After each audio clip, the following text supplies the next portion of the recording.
That's why you bring us onto Oh, this rawr, train. XD. Shut the fuck up. Yeah. I can't, man. I had to do it. Okay, so X3 nuzzles pounces on you. okay, so the I way didn't go that far. But Ooh. I was the emo girl that had RAR XD on her Zanga page. Oh my god, Zanga. Yeah, not even MySpace, bitches. I was on Zanga. Yeah, I don't even know what that is. It was a music sharing site that everybody turned into MySpace. Ah. Very fun. Okay, so the way that this I'm gonna go to my main account. yeah, I just needed to talk to my husband, you understand. so the way that the deep dive is going to go is it's going to start with some funny recaps of the of what had been happening with Destiny and kind of Bungie as a whole until it'll and then the last two videos in this playlist I made is a guy by the name of Legendary Drops. He is an amazing content creator. He has some of the he has some of the best takes I've seen when it comes to video games and video game design and just marketing around games as a whole. But but yeah, so that's basically how this little deep dive is going to go. It's going to start with some laughs and then it'll have some more thoughtful discussion. So this one is titled Skeletor Hates the Bungie Layoffs. Oh god. Let me just make sure that the audio is gonna come through. You could say he has legendary drops. Okay, Skunk. I'm gonna fucking send you out the airlock.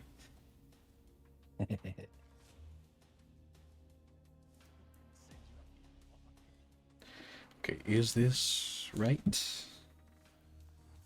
Well, either way, is everybody ready? Yes. All right. Yes. E-Man! E-Man! Wake up! Wake the fuck up! What? E-Man! Get the fuck out here! All right. Before we start, these videos, the Skeletor videos, are made by a creator by the name of Tom Christie, and good fucking god, he is actually he is so fucking talented with these. Holy shit. I can't imagine how long it took for him to edit this stuff, but anyway. Oh, fuck! Reset the counter! Reset the what? Oh. E-Man! It's bad! Real bad! You say this like every 2 weeks, man. Come on. But this time it's for real! It can't be that bad. They're delaying the final shape till June! What? They've laid off like 100 workers! What? And they fired Michael fucking Salvatore! Oh, fuck. That is bad. I know! Oh, sweet Gee, hang on. By the power who gives a fuck. I remember when this came out. Tell me everything. Look here, He-Man. With one announcement, Bungie has turned this game from a Hindenburg into a fucking Titanic. I guess you really did, though. And the worst part is that I can imagine Skeletor actually saying this shit. And of course, Rue was getting pissed at Skunk for the dad jokes in the chat. Oh, but they've turned it from a Hindenburg into a Titanic. That honestly is kind of how it feels. I know, but I wanted this game to get a wake-up call, not a fucking donkey punch. And somehow, it gets even worse. Upper management said that they kept the right people. Who the fuck says that and then fires Michael fucking Salvatore? This is quickly becoming a shit show, isn't it? As if it wasn't already! What the hell is going on over there at Bungie? I don't know, but look what happens when you over-deliver, Bungie. We get Lightfall, and you get a 45% revenue loss. I can't imagine how the developers of the game must feel right now. They most likely had no heads up about any of this. Now the community is going to be scared, confused, and even the content creators are rattled. I mean, imagine basing your whole channel around one game, and then finding out that that game may not have a future. I mean, that would really suck. No shit! on. The TWAB just came out. Twid. Oh, shut the fuck up about that. Here we go. Let's see what these boobs have to say for themselves. What the? This isn't a TWAB. Twid. This fucking reeks of ChatGPT and PR bullshit. Now, I don't want to see you attacking the developers. They've got it much worse than we do right now. I'm not mad at them. I'm mad at the dipshits running this circus. Hey, why not come play Baldur's Gate free with me? I mean, you're in for a 7-month-long season here. Why don't you just stop playing the game for a while? I can't stop. I'm addicted to the shindig.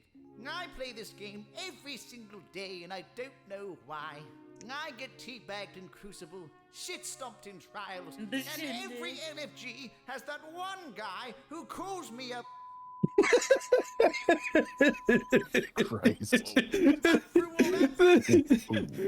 The worst part is the fact that I think at this point Destiny 2 can take the crown for worst fucking VCs from Call of Duty. Oh Christ. crap. I still log on, repeat the cycle, and somehow leave satisfied. And I've come too far to not see this story to the end. I just want to enjoy this game again. I didn't know that, Skeletor. Hey look, there's clearly a lot of unknowns going on here. Bungie hasn't given a full statement of what we can expect going forward. So for now, all we can do is, well, wait, and hope they really bring their A game to the final shape. I guess so. If Destiny 2 could survive sunsetting, the content vault, and even the Curse of Osiris DLC, well, I'm pretty sure we can make it through this too. We've just got to have a little faith. Now see, the last time you gave me a pussy boy speech, things were fucked. I mean, my expectations for the final shape were low. But now, fuck. You wanna do the Halloween event, or? God, no. After seeing all this and reading the TWAB, I'm just about done for today. Hey, Skeletor, Yes, He-Man? I just think you should know. Yes, he It's man. called Twid now. Oh, would you shut the fuck up? Oh my god, and the worst part is like this was made 2 years ago. Oh God, 2 years ago. And this It's next just one gotten worse. and this next one was from a year ago. New oatmeal crisp protein with 15 grams of protein with milk. I saw these on the car last night. Nice to see him still getting work. Oh yeah, so that was 2 years ago. This is 1 year ago. Another layoff has hit the towers! The price has reached levels of low that aren't scientifically possible! He-Man! Get the fuck out here! Not the We're doing tower. a sequel! What is it now? Oh, there you are, He-Man. I've been here the whole time. The alarm? Oh yeah, sorry, let me just, So, what's going on? This! Bungie laid off workers! Wait, didn't this happen like 6 months ago? No, it happened again! I haven't even reset the counter, and you're telling me that we now have to specify which layoffs you're talking about. Yep, and this time, it's worse! 220 Bungie developers were laid off. More than double than last time. One of them a week before her maternity leave. But wait, I thought the final shape. Tom is a menace for that sound effect. That's so fucking wild. Tom is a fucking menace for that sound effect, but god damn it, that's funny. was a success. Surely that would have prevented further layoffs. The final shape sold worse than Lightfall. Which is like fucking hell. Like again, he said it in the last he said it in the last video, but again, it's like I just wanted a wake-up call, not a fucking donkey punch. Like just the fucking voting with your wallet shit. Like holy crap. The final shape did worse than Nightfall, which is Damn. Worse than Lightfall. Oh, And somehow it gets worse. how does it get worse? Well, buckle up, buckaroo. Here's how. Pete Boss and CEO of Bungie was found out to have spent $2.3 million buying vintage fucking cars after the Sony acquisition. The same Sony acquisition that was done to prevent layoffs misfactoring. And look how well that ended up. But don't worry, because Bungie is working on multiple different incubation projects that are siphoning money from the only thing the company that's actually making any fucking money. Whoops, looks like the owners got canned. So long-time senior executive just left the company. But don't worry, Destiny 2 will still get updates. Just no longer major expansions, but smaller content packs. If you don't like how episodes turned out, then oh god! They remember Marathon even I am. Guess what? Sentiment around it's not great. Release date? Who fucking knows? Hey, remember Pete's British car finish? He's got a whole collection. You should come over and check it out. By the way, you're fired. The same people who got the biggest mess are still in charge. The future of Destiny 2, as we know, is absolutely fucked. Well, that's not great. So the situation is worse than we imagined. And more fucked than we hoped. Damn, if only there was some way we could contact Bungie directly and ask them exactly what's Oh going on. my god, here comes one of the best jokes. I don't think this is gonna work. It'll be fine. You still use Skype. Yes, so what? Hello? Hello? Hello? Yes, hello. Is this Bungie? Yes, you've reached Bungie. Where dreams come to die. Yes, hello, hi. I'm calling Where today dreams because I want come to to speak to die. the dickhead in charge. Pete? Sure, but can I ask what the call is regarding? I think he knows. Can you be a bit more specific, sir? Fine. I want to know why he thinks it's okay to spend $2.3 million buying vintage fucking cars? when his company is crumbling around him. Sir, I assure you, Pete is very upset about this unfortunate situation. Did you not read the recent tweet? No, I didn't read the trap. Maybe because you didn't fucking make one. Oh shit, yeah, we fired the guy who made it. What I meant to say, sir, was the new path for Bungie. What? You mean that jizz rag of a manifesto about how he's a Continuous source of inspiration, yes. And look, it took a lot of strength for Pete to make that. He had to, like, open ChatGPT and Please tell me, now that since the company is literally brand new to town. will leadership take any pay cuts so that they can try and prevent further layoffs? Sorry, Bungie is not that type of company? Well, then I want to speak to your manager. Okay, just give me a second to transfer your call, and they've just been laid off. What? So who's steering the ship? I have no idea. What? Sir, looks like I've just been called into an HR meeting. I'll just be a second. I'll just put you on hold. Now, hang on a second, all right? Damn it! So, how's it going? What do you fucking think? Hello, sir. Lord. Are you still there? Yes, hello? Who is this? This is Beastman at Bungie, where dreams come to die. Beastman? What the fuck are you doing at Bungie? Where's the other guy? Oh, he was just laid off. Now, for the can you please put Pete on the phone? I am sorry, but the person you were just speaking to has just been laid off. If you'd like to hear about Pete's totally bitching car collection, press Damn 1. it! It's a layoff orgy over there. Heavy sigh. If only there was a game that was just like Destiny 2 that he could play instead. What if I told you there is? Impossible. You're telling me there's a looter shooter with mindless grinding, a terrible new user experience, mediocre gameplay, and a story that's impossible to follow without finding some lore guy on the internet to tell you what's going on? Guess which game he's talking about, because I guarantee you you're not gonna get it at first. It's not Warframe. It's not, no. That's the Tom pulls the biggest fucking Final Fantasy? fucking rug pull here. You're bullshitting me. Surely nothing so similarly average could possibly exist. Could it? It's so Yeah. bland and mediocre. So tell Yep. me, when does the game get good? See, that's the great part. It Oh. It doesn't. Oh, it really is just Destiny 2. It's perfect.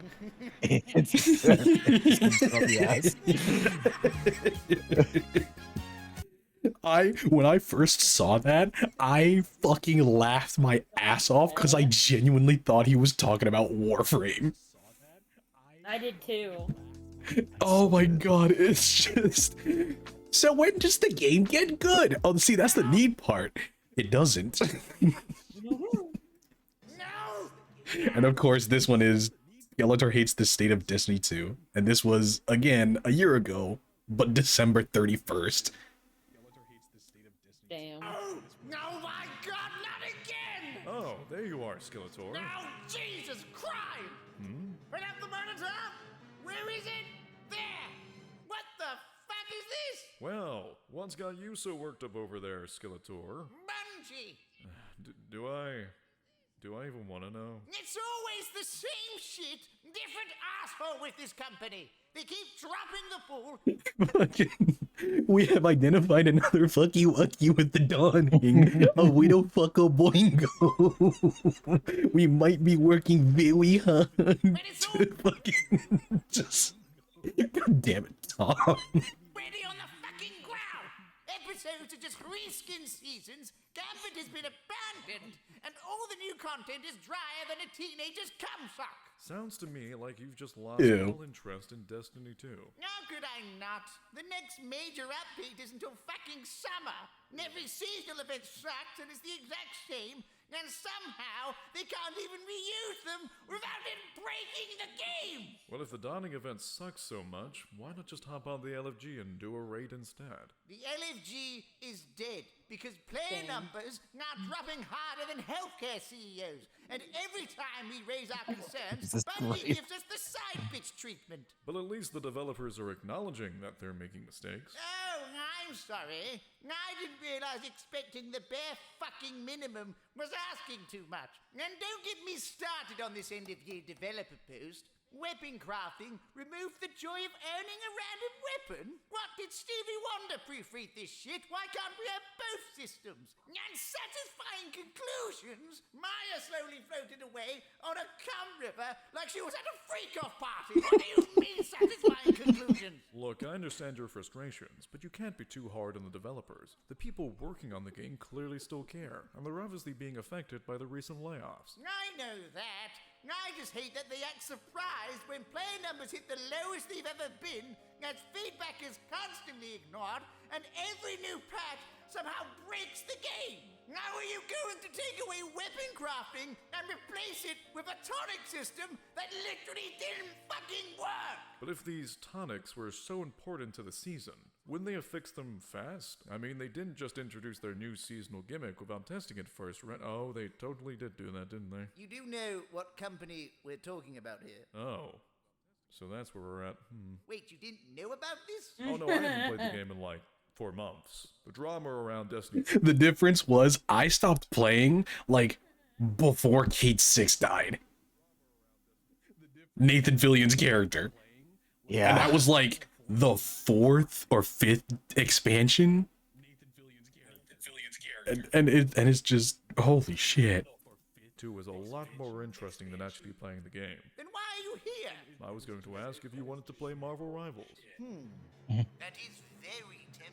Oh no! The players are actually concerned. I think that my favorite part is like aside from one character, Tom uses like all of the She-Ra characters for Bungie employees, so it's like a bit of a kind of a canonical difference between the Bungie characters and the ones he uses for just the regular characters. I'd better warn the boss, sir. Better warn the boss. What's it now, Jenkins? Can't you see I'm busy, not doing my job? Sir, the players are really angry, sir. Well, that does sound like a problem. For you. So... Sir, please. The player base is saying the game is in the worst state it's ever been in. Well, did you try firing somebody? No. Well, shit. I'm out of ideas. Wait! I know. Let's tell them that we're really sorry. I mean, it worked for Jay-Z. I don't think that's gonna work, sir. You speak the bullshit. Sir, we already apologized for the State of the Dawning event. Oh. Yeah, the week before that was Tonic Gate. What the fuck is a tonic? And then there was Waitgate. What gate? Waitgate, sir. The players discovered that the RNG on certain perk combinations was broken. Well, did you tell the devious bastards to fuck off?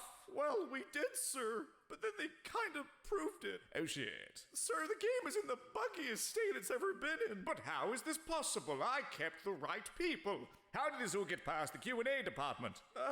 Sir, you laid off the entire QA department to buy a Cybertruck.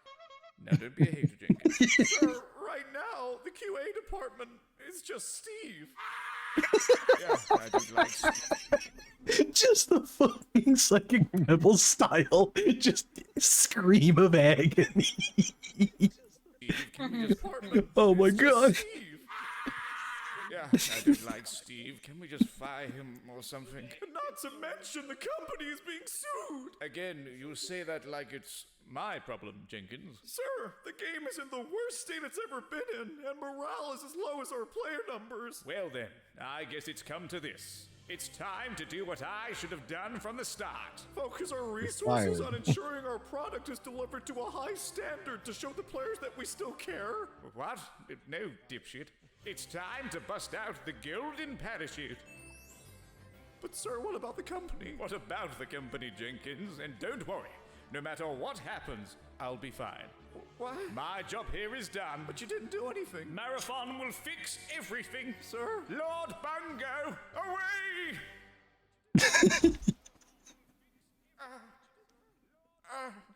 Are you okay? Sir? I guess I could try out Marvel Rivals. But all this ranting about Bungie has made me hungry. So first, let us ride to Greg's. I thought your Bronco got impounded. That's fine. I still got the McLaren. Now, come on.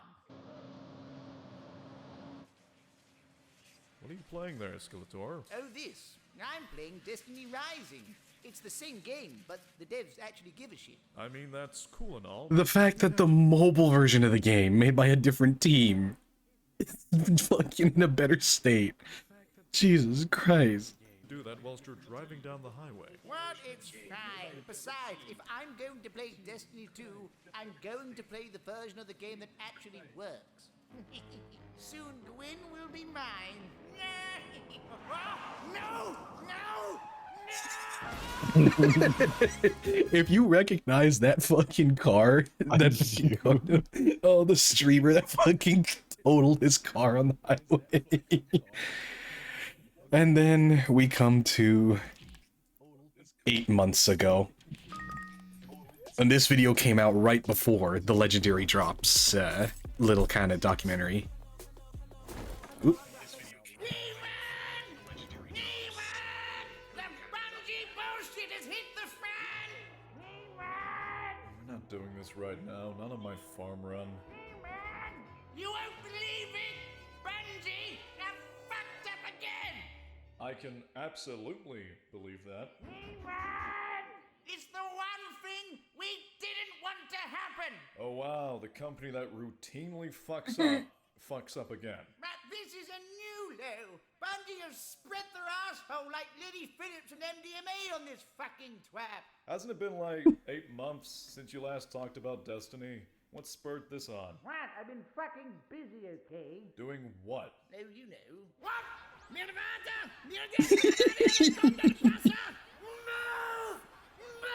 It's not important. Skeletor, I haven't even played the game in like a year. I'm gonna have no idea Fuck what you're yeah. talking about. Yep. Just go back to playing that weird hentai game of yours. It's not a hentai game! Whatever you say, buddy. What are you even doing in there? Having fun. Are you playing a game that rewards your time and effort? Maybe. Oh my god. You get out here right now, mister, and suffer like the rest of us! If I do, will you leave me alone? Only until the next time this shit happens. So next update. Probably, yeah. Fine. Probably, yeah. Well, I've been gone a while, so speed run me through this. How was Edge of Fate? Bad. And the new systems? Cool in concept. But Well, it forces you into the worst power grind this game has ever had. Oof. how bad? Destiny 1 bad. Ooh, and how's the community responded? How do you fucking think? What about that new portal thing? That fuckwhat's the reason there's nothing to do except grind solo ops. Well, what about Gambit? Yeah, that was a dumb question, I know. How about the new raid instead? It's the wanky little cousin of Salvation's Edge. So, no loot, bullet sponge bosses, and overcomplicated mechanics. And 70% of the teams that beat contest mode cheated. Which is What? fucking holy shit. Teams that Like beat contest 70% of Destiny 2's top contest mode clearing raid teams cheated. Like, That's not crazy, right? holy crap. That means like 70% of the player base that actually gave a shit about the end game high level content in Destiny 2, it was like they only were able to do it because they cheated. Which, oh my god. This mode cheated. What? Which brings us all to this fucking twat. Bungie are raw-dogging the entire community by nerfing solo ops across the board like it's my fault that they designed the system this way, only for the bastards to get post-nut clarity and punish us for playing optimally. What else are we meant to do? You designed the system, and I don't know how the fuck you managed to turn an MMO into a single-player game, but I don't want to farm solo ops. But it's all we can do because you don't reward us for doing anything else. And you can't act proud when you're saying you're giving us new content when all you're doing is regurging legacy content, making us all wonder why it wasn't there in the first fucking place. And I'm sure you'll run it all back on some future twab, but actions speak louder than words, Bungie, and these changes are as welcome to the community as Kanye is at a bar mitzvah. Oh, but don't because we're listening. Really, because you don't fucking act like it. All you've done is shit the bed, so why not piss in it as well? All I'm trying to say is stop giving me reasons to not play your game. So, different people are running the show, But it's the same old Bungie. and that's all of the problems? Oh no, that just covers these 2 paragraphs on the twab. I haven't even mentioned the power Like, holy of shit. stable cause, the economy, the story. Stop. I get it, okay? Destiny is really shit right now. Why don't we change subjects? What about that marathon thing I heard so much about? Well, The fuck do you mean Marathon isn't fixing anything, Jenkins? That is the one thing it was meant to do. Sir, our entire art department is in a creative holocaust right now. What? All because we accidentally stole someone's art? I wouldn't say stole, sir. More like we colonized it. Oh, come on now. Can't we just make up some bullshit that it was an ex-employee or something? Sir, this is like the 4th or 5th time we've been Like, holy shit. Like, this is the fan made that someone made. And then the Nerf gun, which just... not doing this. Oh, come now, Jenkins. I mean, I've never even heard of this anti-real. But sir, you and the entire art team follow her. Cool. Like- I am behind a little bit on the video because if I played it normally, it would come through my computer. Oh, okay. No worries then. But, like... Holy shit. Like, the fact that that him and the entire art department follow the fucking artist that they were stealing from. Twitter. Oh, that means nothing. Sir, this entire situation makes it seem like we're not sorry about stealing. More like we're sorry. Good night, we were Rue. caught. Stay safe. Exactly, Jenkins. Never take the blame, redirect, and fail to be better. That's the Bungie way of doing things. Sorry to interrupt, sir, but Sony is on the line. They're pissed, aren't they? Yes. Well, bugger. Status report. Okay, man in arms. That... Sir, it appears that the entire community relationships department just blew up. Oh, that's fine. I mean, we never used it in the first place. Sir, the entire company appears to be collapsing. I don't think morale can go any lower. Oh, it can. Well, what do we do now, sir? Well, you know what they say, Duncan. A good captain always goes down with his ship. Which is why I'm promoting you. But sir, Don't worry, Duncan. I may not have my golden parachute anymore, but Oh I've my got god. something Oh, even here it comes. my trusty golden submarine. But sir, we haven't tested it yet. When have we tested anything ever, Duncan? Now, if I go, plagiarism will make me God. But sir, Lord Bungo, away! yeah, and apparently Excuse me. Pete's gone as well now. Oh, wow, really? Yeah. Oh, shit, the new TWAP just came out. And? They're running it all back. Well, that's good, right? What? Like we should be happy that they're running back on some stupid shit that they shouldn't have done in the first place? No, no, no, no, no. You can't just back out of Poland, Hitler. We saw what you did. Well, until they get their shit together, I guess all you can have is, well, faith that someone at Bungie is listening. What? You think faith is gonna make some Bungie employee just fall out of the sky? So that was 8 months ago. And then Legendary Drops makes a documentary, that's basically an autopsy of Bungie itself. He goes over the history and so on and so forth. And this was before what happened with what's known as the content vault. And oof. I'm not gonna lie, this one hurts. Today we are performing an autopsy on Bungie, one of the most prolific game studios in the entire games industry, one that was largely responsible for popularizing online gaming for casual audiences. Hell, these guys were the ones that brought gaming into the mainstream, and as they rose to the highest of heights, they become nothing more than a cautionary tale of greed and mismanagement. This is the same studio that gave us Halo, that built Destiny, that at one point represented the future of the games industry. Yet here we are now, watching them collapse under the weight of their own arrogance, incompetence, endless layoffs, and a community that no longer wants to defend them. They went from making some of the most recognized and beloved... That didn't stop them from trying to claim that Warframe was pay to win, like, 3 months ago. And before that, and the time before that, and all the other dumb shit they made up. That, though. Oh, yeah. Games in the industry to now being under threat of having their studio taken away and then folded into PlayStation. I don't think that there is a better example of a studio that has wasted its own potential, its own talent, its own games, while also simultaneously betraying their audience at every given turn. Cutting content, paywalling things, obfuscation of currencies, stealing fan art. How do you fall that far? How do you fall that hard? How do you go from defining the industry to being everything that we hate about it? Well, that's what we're going to find out. Big thanks to Starford Systems for supporting the channel and sponsoring today's video. They build some of the most powerful custom PCs out there, hand-assembled, stress-tested, and built to last. Whether you want a pre-built rig ready to go or a full custom build, check out Starford Systems and use... Legendary Drops deserves the ad drop. Lowest point in history. Destiny 2 has collapsed to its weakest player count in years. Since the release of The Edge of Fate just a couple of months ago, the game has bled out most of its audience. It's now barely reaching 25,000 players on Steam, which is a loss of more than 90% of the players that they had at the game's peak with Lightfall.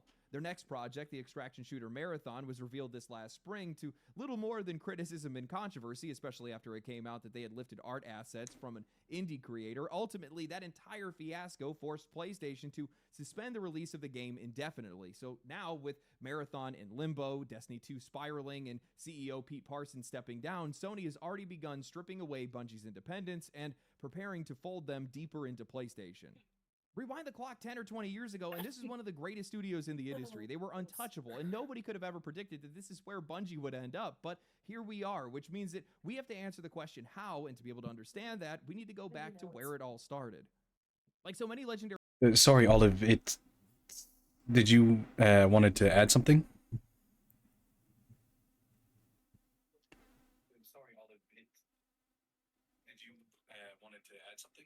No. Oh, sorry. Okay, I thought I heard you. I thought I heard you mention something. So. Nope. Sarah asked me a question. Oh, okay. Say hi to Sarah for me. She went upstairs. I'll tell her when you come back. All right. Studios, Bungie's story begins really normally, to be honest with you. In the early 90s, Jason Jones and Alex Seropian had met in college in Chicago, and they bonded over a love of games, and they wanted to build games of their own. They cut their teeth on making titles for the Mac, beginning with a game called Nope, a Pong clone that was made before they even created the studio, and then they followed that up with Operation Desert Storm, a dungeon crawler called Minotaur, the Labyrinths of Crete, and then they made their first real FPS game, Pathways to Darkness. But it wasn't until the release of Marathon that Bungie truly had made a name for itself. Marathon was unlike anything that Bungie had built before. Its strange, compelling brand of sci-fi pulled players in, and its vertical level design pushed the experience forward. But what really mattered here was that it came out for Mac, because at the time, shooters and big-budget games really just lived on PC or consoles, leaving Mac players starved for options. Bungie filled that void, but in doing so, they ended up building a loyal following that saw their games as proof that Mac Gaming could stand alongside the rest. The success of Marathon, followed by Marathon 2 and Marathon Infinity, cemented Bungie as a cornerstone of Mac Gaming and gave them their first taste of real mainstream recognition. Following the success of Marathon, Bungie tried their hand at publishing a few smaller titles while quietly developing their next big project, and in 1997 they released Myth, The Fallen Lords, and RTS, and it became their fastest-selling game to date. I think the reason why Bungie was so successful at this point comes down to what they themselves described in an IGN documentary. They were young, stupid, idealistic, and above all, ambitious. They weren't just running a corporation. They were a group of friends that were making games that they wanted to play. If you go back and you watch some of the footage of their earlier days, you can see it plain as day. None of these guys were shooting any of these videos with the intention of it being in a documentary. No, they were just running around with camcorders because that's what everybody else did at the time. The office was full of pranks, jokes, and chaos, but underneath it all was a philosophy that drove everything that they had made. They were their own customers. I think it all starts with the idea that we were our own customer and that anybody else who was going to play our games, we were in their shoes. And the spirit of that was tested almost immediately because when Bungie released Myth 2, it shipped with a critical issue where the installer was wiping players' hard drives with no patches or day one updates to be able to save them. Bungie then had to recall nearly 500,000 copies and replace them at their own expense. It cost the company millions of dollars and nearly sank the studio, but it showed exactly what kind of company they were. Oh my, how times have changed. That was Bungie when they first started. They were their own customer. They were making games for themselves. And I think when you look at their early success, that makes a lot of sense. I think that you have to be selfish in the games industry. I mean, you have a ragtag group of nerds and geeks that like sci-fi and fantasy games, and that's what they were trying to make for themselves. They weren't thinking about what anybody else wanted them to make. They just wanted to make the games that they themselves wanted to play. And I remember, I think it was with Nikali. It was with Nikali, but I made that point of like a lot of the game devs back in the day. It was like it was a group of people that met in college, and it was like one dude would just fucking hyperfixate on writing out the lore, and then like the rest of them, usually like 6 people or 7 people, would just be like damn near autistically driven to just writing out all of the coding in like a single, in many cases most of it was done in like a single afternoon, and then they would just go back and be like, okay, what's breaking? Sometimes that's just what's needed, but if you don't have a team to support you, then it makes it real tough. Well, yeah, but in any case, it's just like a lot of the dev teams of the past was literally just like a group of like 10 people. And they would come out with stuff like, and just like we saw with Bungie just now, like it was just like a small group of people that were just tunnel visioning into making something that they themselves wanted to see. Yeah, but I'm more referencing the Bungie that is now. Like they don't support their own team, so it's like, how the fuck are you going to be able to go and replicate that success? You can't. You just can't, because it's like instead of a small team that had a singular vision, it's a great big amalgamation of what I would argue to be multiple teams that is loosely driven in a single direction, but not really, because they need to branch out and attract as many different kinds of audiences as possible.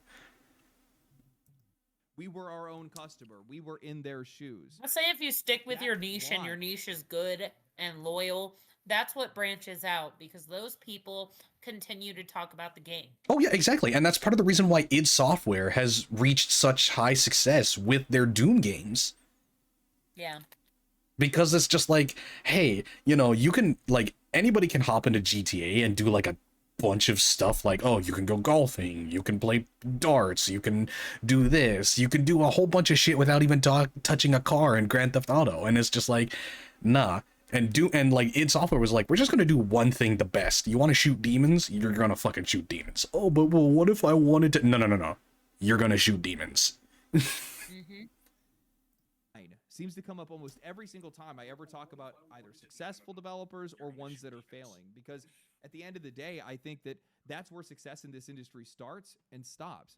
If you do not understand the perspective of your customers, if you cannot feel what they feel, then how are you supposed to provide anything of value to them? After the financial disaster of Myth 2, Bungie doubled down on their next project, Halo, and I don't know what it was. Maybe it was just the financial pressure of these guys almost going under. Maybe they just had the right people at the right time, but their talent went through the roof. Marcus Leto leveled up in art direction. Joseph Staten stepped in as a writer and cinematic lead. Chris Butcher drove the engineering. Chris Barrett refined the visuals. In just a few years, this scrappy Mac studio that was making quirky RTS games and dungeon crawlers was suddenly building something unrecognizable. It jumped so big that, honestly, I just don't understand it. Halo debuted at Macworld with none other than Steve Jobs introducing it, and for the reveal trailer, Bungie had brought back Marty O'Donnell, who had scored Myth 2, and they only gave this guy a vague description of a mythical ancient alien world, and what he would then deliver for that trailer is now the most iconic theme in all of gaming, the Halo theme. Oh.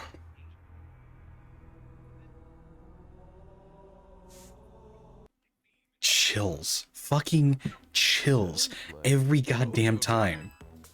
Like, every time I see that old unveil, like every time I see that old footage of them unveiling Halo to the world, it's like, yeah, like, you have that cultural understanding of, like, this was, like, the smoke before the volcano bursted. That's how it felt. And, like, you could tell that just... looking back on it, it just feels like watching something that big. Just damn, you know? Yeah.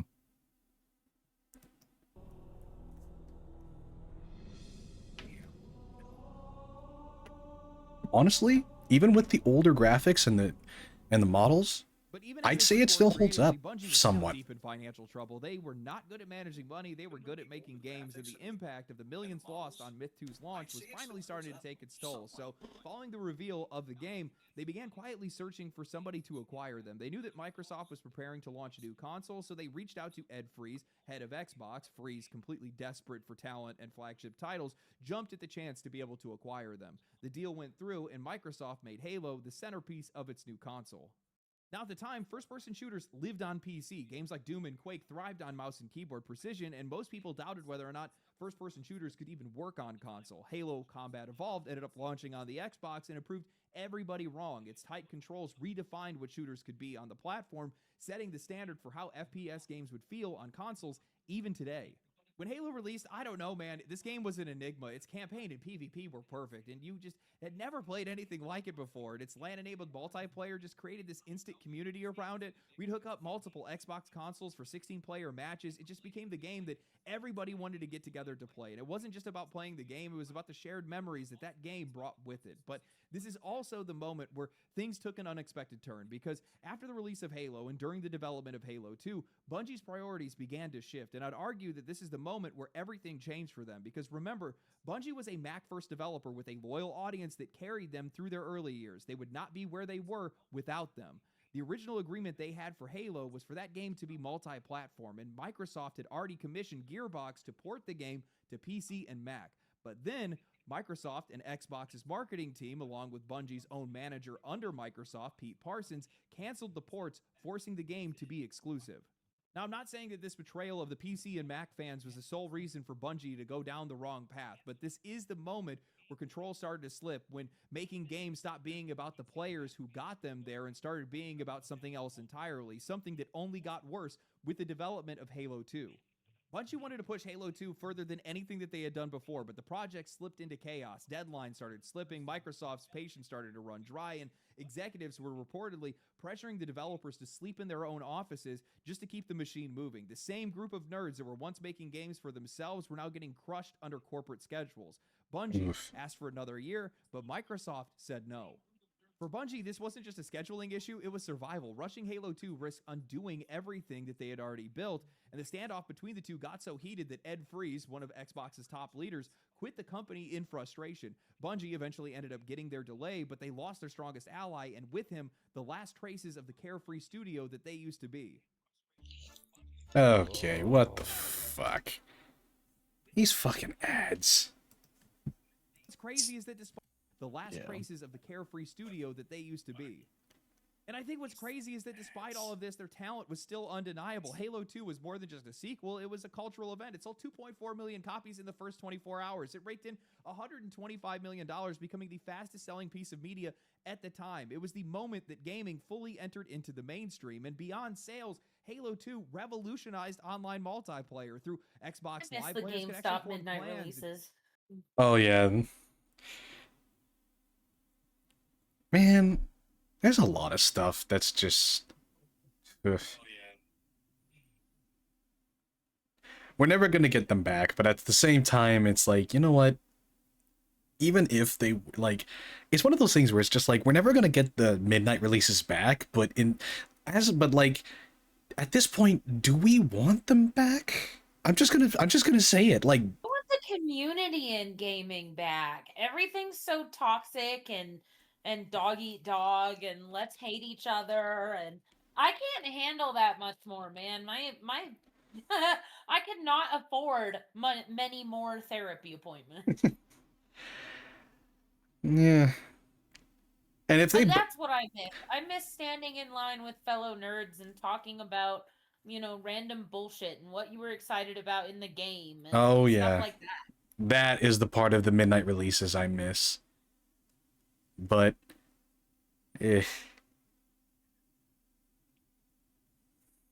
we're too far gone. We're too far gone. And climb leaderboards and compete in a global community. It wasn't just a continuation of Halo's story, it defined what online gaming could be for consoles, and it cemented Bungie as one of the most important studios in gaming history. But that success came at a cost, because going big time, locking in with Microsoft, abandoning their old Mac audience, even if it wasn't their choice, it reshaped the studio. The Bungie that was once building games for themselves is now tied to something much bigger, and the weight of that partnership was starting to show. The development of Halo 2 was the moment where Bungie finally realized what they had signed up for. Microsoft now has one of the most important games in the industry, and there was no world in which they were going to let Bungie work on anything else. With every release, expectations grew even heavier, and as soon as Halo 2 had shipped, Bungie was pushed straight into Halo 3. Now, on the surface, the development of Halo 3 was going smoothly, but inside the studio, resentment was building. Leadership had already begun whispering about escape and starting talks with Microsoft about going independent, knowing that they had been chained to Halo forever under Microsoft's oversight. And yet, under that pressure, they did it again. In 2007, Halo 3 launched to $170 million in sales in the first 24 hours. Halo 3 was an enormous leap over Halo 2. Powered by the Xbox 360's hardware, visually, it was unrecognizable compared to earlier games. Easily the best-looking shooter of the time. Bungie over-delivered on nearly every single front. Forge mode, a revolutionary tool that let us make our own maps and create our own content. Theater mode, where we could record, edit, and share gameplay clips. Dedicated servers that gave multiplayer stability and consistency that we just never even saw on console. And a campaign that stretched even longer than whatever they had made before, delivering some of the most cinematic, satisfying experiences imaginable. But at the height of their success, Bungie was still looking at the exit. Following Halo 3's release, they announced that they were going to be separating from Microsoft, citing a desire to have some creative freedom and return to their roots as an independent studio. Under the deal, Microsoft would retain rights to Halo, while Bungie would continue developing the franchise for a few more years before they fully parted ways. In that stretch, Bungie oversaw Halo Wars, they followed it up with Halo ODST, and finally, in 2010, Halo Reach. Farewell to Halo and the end of their official partnership with Microsoft. It was the close of an era. Looking back on it now, it's crazy that despite all the chaos and the pressure that Bungie was under, they never seemed to break. They had already secured their independence from Microsoft. They could have just coasted, quietly quit, or just phoned it in, but instead, every single release, every game they had seemed to just raise the bar even higher.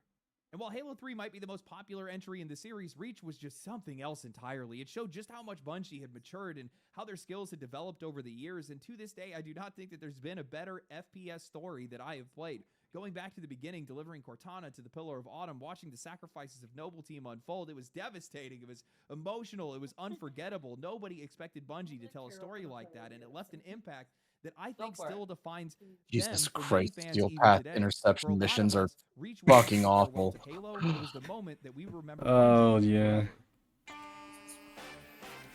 But like,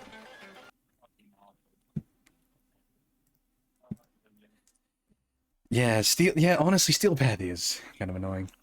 I miss the collector's editions that actually had cool physical stuff. Oh, Voodoo, you and me both. You and me both.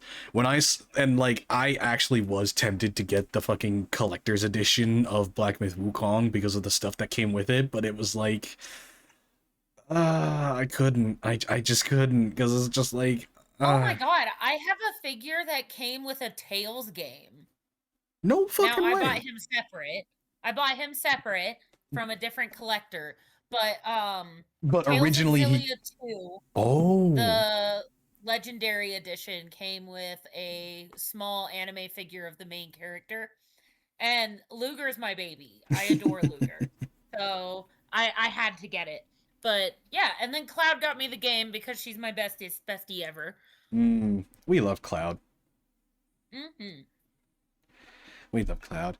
But yeah, like, and honestly, like, you know, the fucking, like, again, legendary drops put it so perfectly. Like, Bungie could have phoned it in because they secured their freedom from Xbox, but they didn't. And I would argue, here's the thing, everybody is like, oh, Halo 3 is the best. It's like, I would argue, like, Halo Reach is either right there with it or, like, I'm gonna be honest, I think Halo Reach is just a little bit further up there compared to 3. I can agree with that.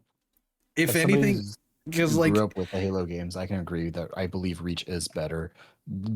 Only slightly, but I do believe it's better. Oh yeah, like it, yeah, but like, and the thing is, like, if I remember correctly, Halo Reach came This out. is all Xbox stuff, which I didn't play. Yeah, if I remember correctly, Halo Reach came out around the same time as Spec Ops: The Line, right? I have no clue. Because I think it was around this point. I think it was either because of Halo Reach or like Halo Reach helped push a lot of game narratives where like you don't make it out in the end, or like, you know, like, or like you end up doing the noble sacrifice in the story. Yeah. And then fucking Spec Ops: The Line came out and it's like fucking holy shit. All I can say is like Spec Ops: The Line is like the perfect fucking it is such a well done story. Holy shit. Like I actually am considering trying to figure out if I can get it and then just fucking stream it, because like holy shit, the story of Spec Ops: The Line is so goddamn good. Oops. I forgot I muted it because of the ads. For many fans even today, for a lot of us, Reach wasn't just a farewell to Halo, it was the moment that we remember Bungie forever. I'll be honest with you guys, for some of you folks that watch this channel that are a little bit on the younger side, maybe you guys only know Bungie for Destiny, I'm sorry. It's next to impossible for me to be able to explain just how much their studio and their games meant to gamers worldwide. Oh, it's yeah. like their existence just made gaming better across the board. It rose the standard for everybody out there. Their storytelling was peerless, their gameplay was flawless, and as a result of that, I think it made the rest of the industry want to do better. They were a company that just kept raising the standard with every single game that they released. And I didn't realize this until I started researching for this video, but I think the reason why we saw such a golden age in the Xbox 360 era isn't just because of nostalgia, it's just because Halo was that fucking good. It was impossible to ignore. If you were a company that was making video games, you needed to be learning something off of what Bungie was doing, because if you weren't, you were failing. And that's the reason why so many games marketed themselves as the Halo killer. They tried to. Oh, they 100% tried to, and they fucking failed. Well, a lot of them didn't reach Halo's success, and they didn't kill, like, a lot of games didn't kill Halo, but they got damn near close, and it's almost like Master Chief kind of dusted himself off and is like, that was a good try. Go try again. And, I mean, the advancements that Bungie had made just for first-person shooters on a console is just next level.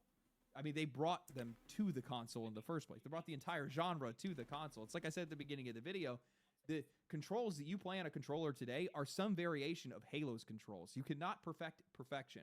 These guys created a standard, everybody else had to follow it. But those standards started to shift.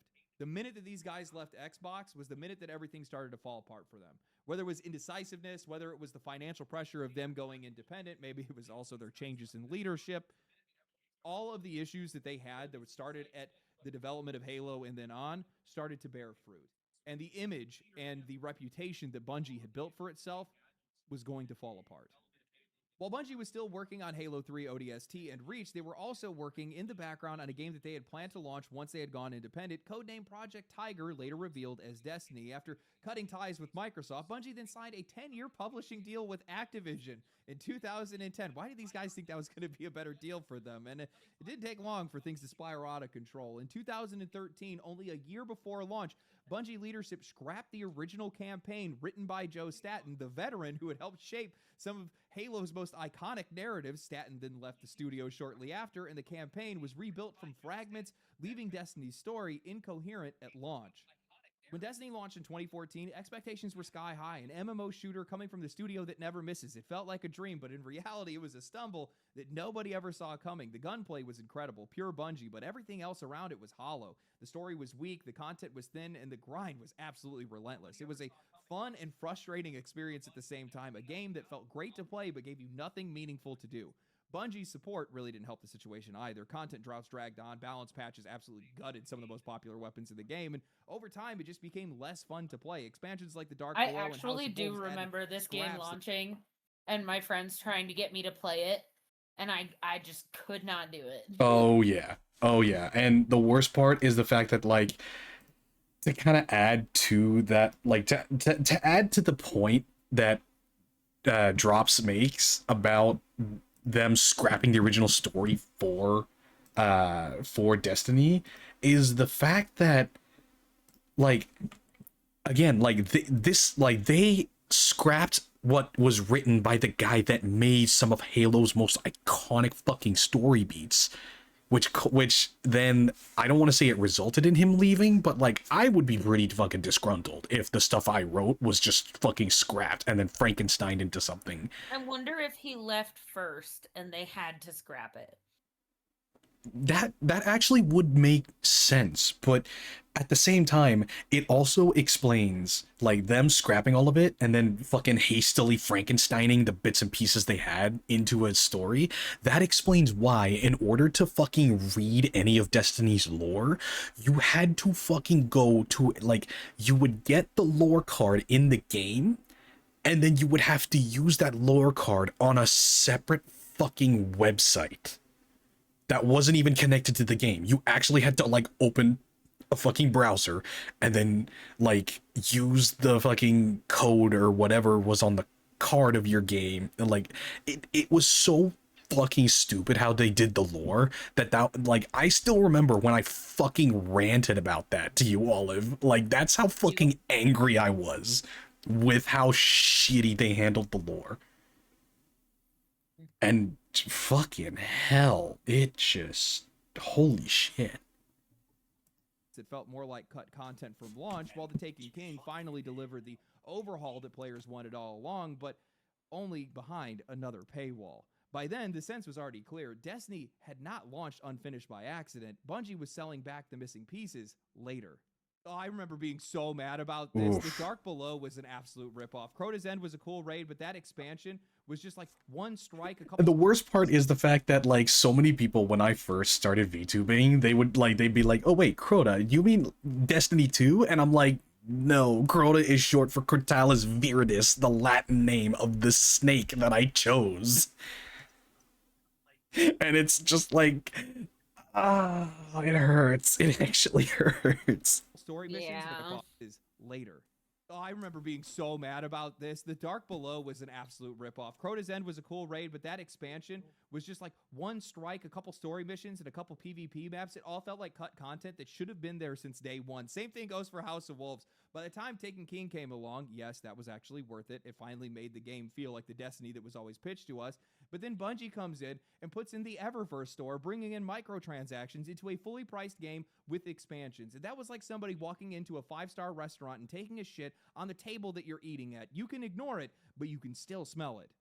Now, I'll say this, maybe it's speculation, but I do not think that timing was a coincidence. This had Activision's fingerprints all over it, and likely Pete Parsons as well. Remember, Parsons was Bungie's manager under Microsoft. After leaving Xbox, he came back to Bungie later on to be their head of marketing, and not long after the Eververse store appeared, he was named CEO of the company. From that point forward, the influence of Activision and Parsons' leadership steered Bungie in a direction that would slowly but decisively erode everything that studio once stood for. And it's just like, yeah, like with the whole thing with Pete, it's like, okay, one is a coincidence. It's like one time is a fluke, 2 times is a coincidence, 3 times, get the fuck out, Pete. Yeah. The fact that, like, Pete left Bungie, like, Pete was the one that was helping to push a lot of Microsoft's shit onto Bungie. Pete then left Bungie, Bungie left Microsoft, Pete comes back, and then everything happens and then it happens all over again. It's like, fucking hell, I want to kill Pete. Okay, no, yeah. I do not know that in Minecraft. I don't actually mean it. It's just a sentiment of anger. I don't actually wish harm upon him. I know a lot of people like. Look, it's just like, Pete, you should have left Bungie sooner. If you, like, that's all I'll say. I think it's worth pointing out just how fast their priorities had flipped. Think about where we started. This is a company that valued their independence, that wanted to make the games that they wanted to play, that shared the perspective of their audience because they were their audience. But the minute that they broke free of Microsoft, they immediately just went and handed that over to Activision. For what? Money. Suddenly their games were rushed, stories were scrapped, what was sold to us was entirely unfinished, and instead of fixing it, these guys are selling it back to us as DLC. At this point, they have completely shed the loyalty that they once felt for the audiences that built them to what they were at the time. And that's not the Bungie that anybody recognized. All it took was one game in 4 years for them to become that.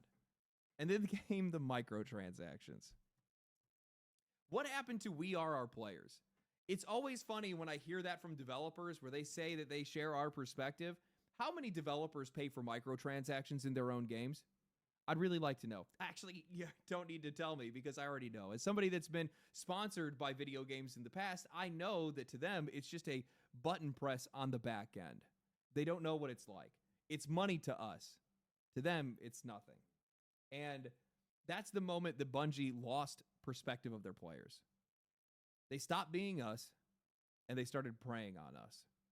When Destiny 2 launched in 2017, it was clear that Bungie had learned from at least some of their mistakes. Cutting support from the first game so quickly was frustrating for a lot of players, but the sequel was a massive improvement. The story was much more coherent, the campaign was cinematic, the launch was packed with content, there was more planets, better boss fights, and more weapons. It wasn't perfect, but it was far sharper in every way, and it let players feel genuinely optimistic about the future. But oh yeah, and 100%. When I got Destiny 2, and it 100% was just a massive shift, and it very naive of me, I got hope of like, oh, okay, Bungie still got it. Oh.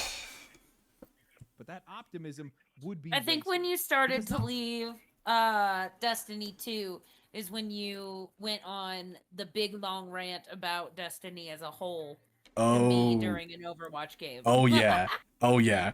Because I was very angry when I left Destiny.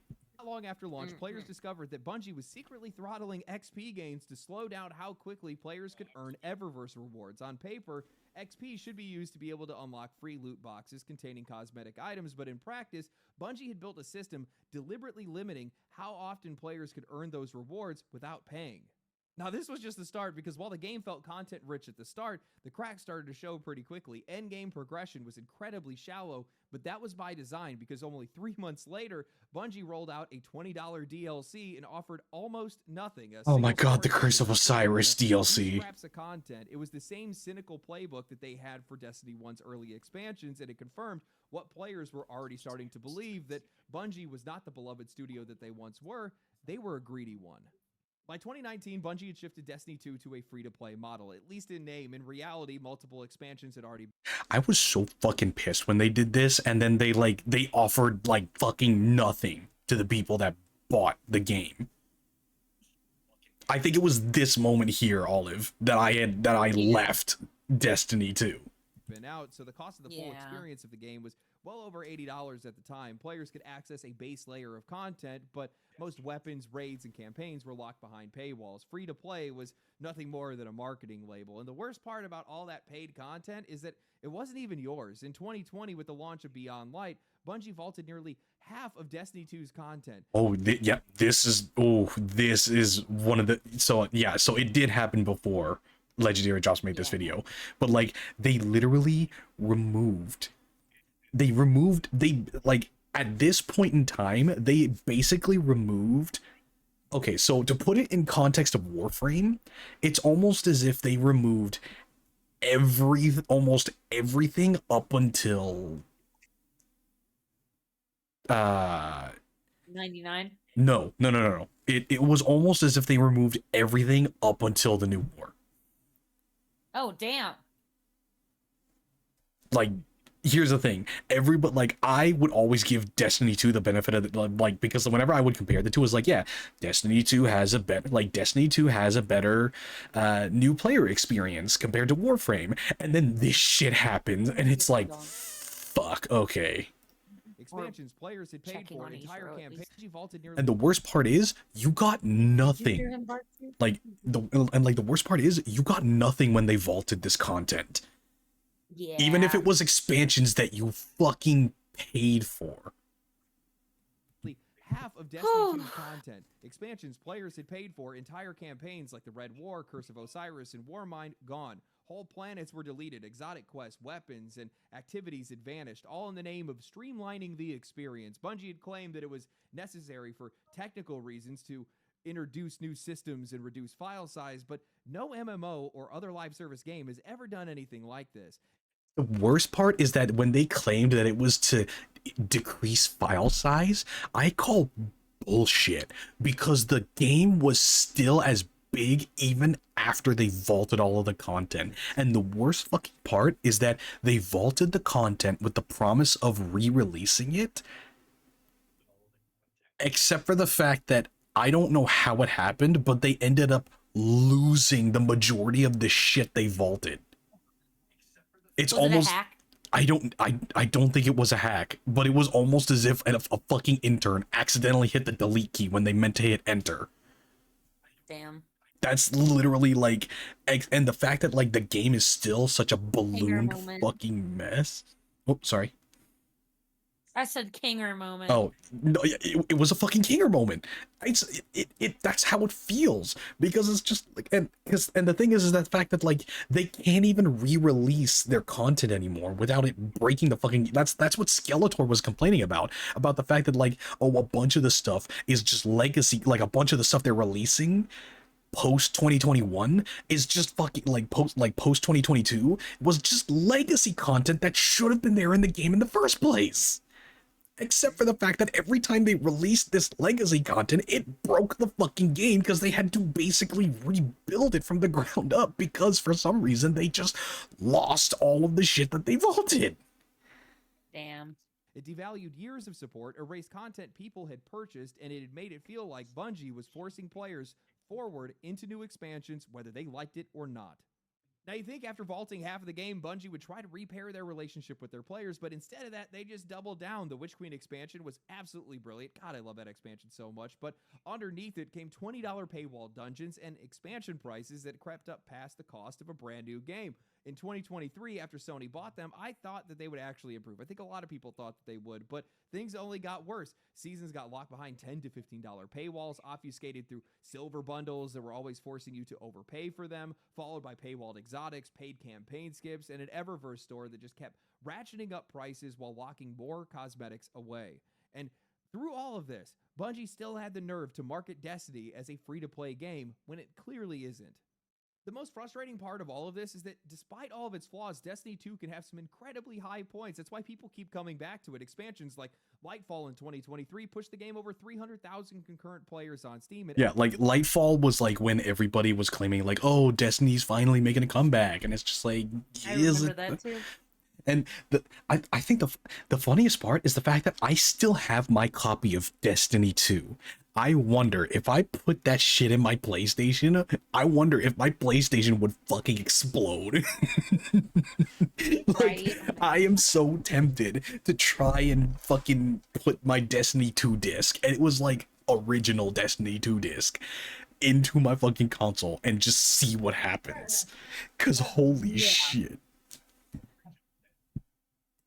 Episode 1 echoes, sparked a similar surge. The game can be amazing when it delivers. The gunplay is unmatched. The raids are some of the best in the industry, and that's why people care enough to be angry in the first place. But the erratic quality combined with Bungie's obsession with squeezing their players for all their worth has left this game feeling hollow. That's why the game now sits at 25,000 concurrent players on Steam right now, its lowest ever. And honestly, who could blame anybody for leaving? Destiny 2 costs over $400 if you want access. Oh, fucking Christ. And this is after the content vaults and that you're no longer able to purchase the old shit. So that's just current stuff? 8 months ago. Yikes. As of 8 months ago, this. $400, almost $500 for all of it. And that's American. And I guarantee you that price tag would be upwards of like... That would be... I may as well just buy another fucking console for this price. Yeah, for real. Because play better games. And play free games. Like, holy shit. Access to the full game. It's locking content behind expansions that can vanish at any time while still asking for money at every turn. My dog is whining at me, That's obvious but he now. won't Most jump of on the the original couch. staff is gone, It's lots his of fault. layoffs, creative differences, scandals, or burnout, or whatever else. And what's left has shifted its perspective so far from we are our players that the quality has suffered and the trust is gone. Bungie was once one of the most renowned studios in the world. Now nobody gives them the benefit of the doubt because they have proven time and time again that they do not deserve it. They've abandoned their principles that they were founded on to the point where their own leadership openly dismisses the idea of delivering value to their players. At GDC 2023. Oh yeah, August 7th, 2023 was one of the most infamous moments for Destiny. The beware of over-delivery mantra. It just... Holy shit. Wait, beware of over-delivery. Yeah, here, I'll back it up a little bit so that you can What hear. does that mean? Are they thinking that they're going to over-deliver? You'll hear. Abandoned their principles that they were founded on to the point where their own leadership openly dismisses the idea of delivering value to their players. At GDC 2023, Bungie's then general manager, now CEO Justin Truman, gave a presentation on running a live service game where he literally argued that over-delivering to your players is a bad thing. He said, if we release an expansion with 2 raids, the next year folks are going to be upset if there's only 1 raid. We've hurt the station by making a rogue decision in 1 train. But at the same time, and this is why the lesson is so painful, so much of quality and delight in our craft comes from over-delivery, right? From giving folks stuff beyond what they expected. We still want that. We still want to surprise and delight and sometimes overwhelm our players, but we need to be mindful of the patterns and the implied future commitments we've set for ourselves each time. The worst part is the fact that they are so diluting something that is actually can be a fucking issue with a fucking community or a consumer base. He is using the concept of entitlement to justify giving the fucking consumer base scraps.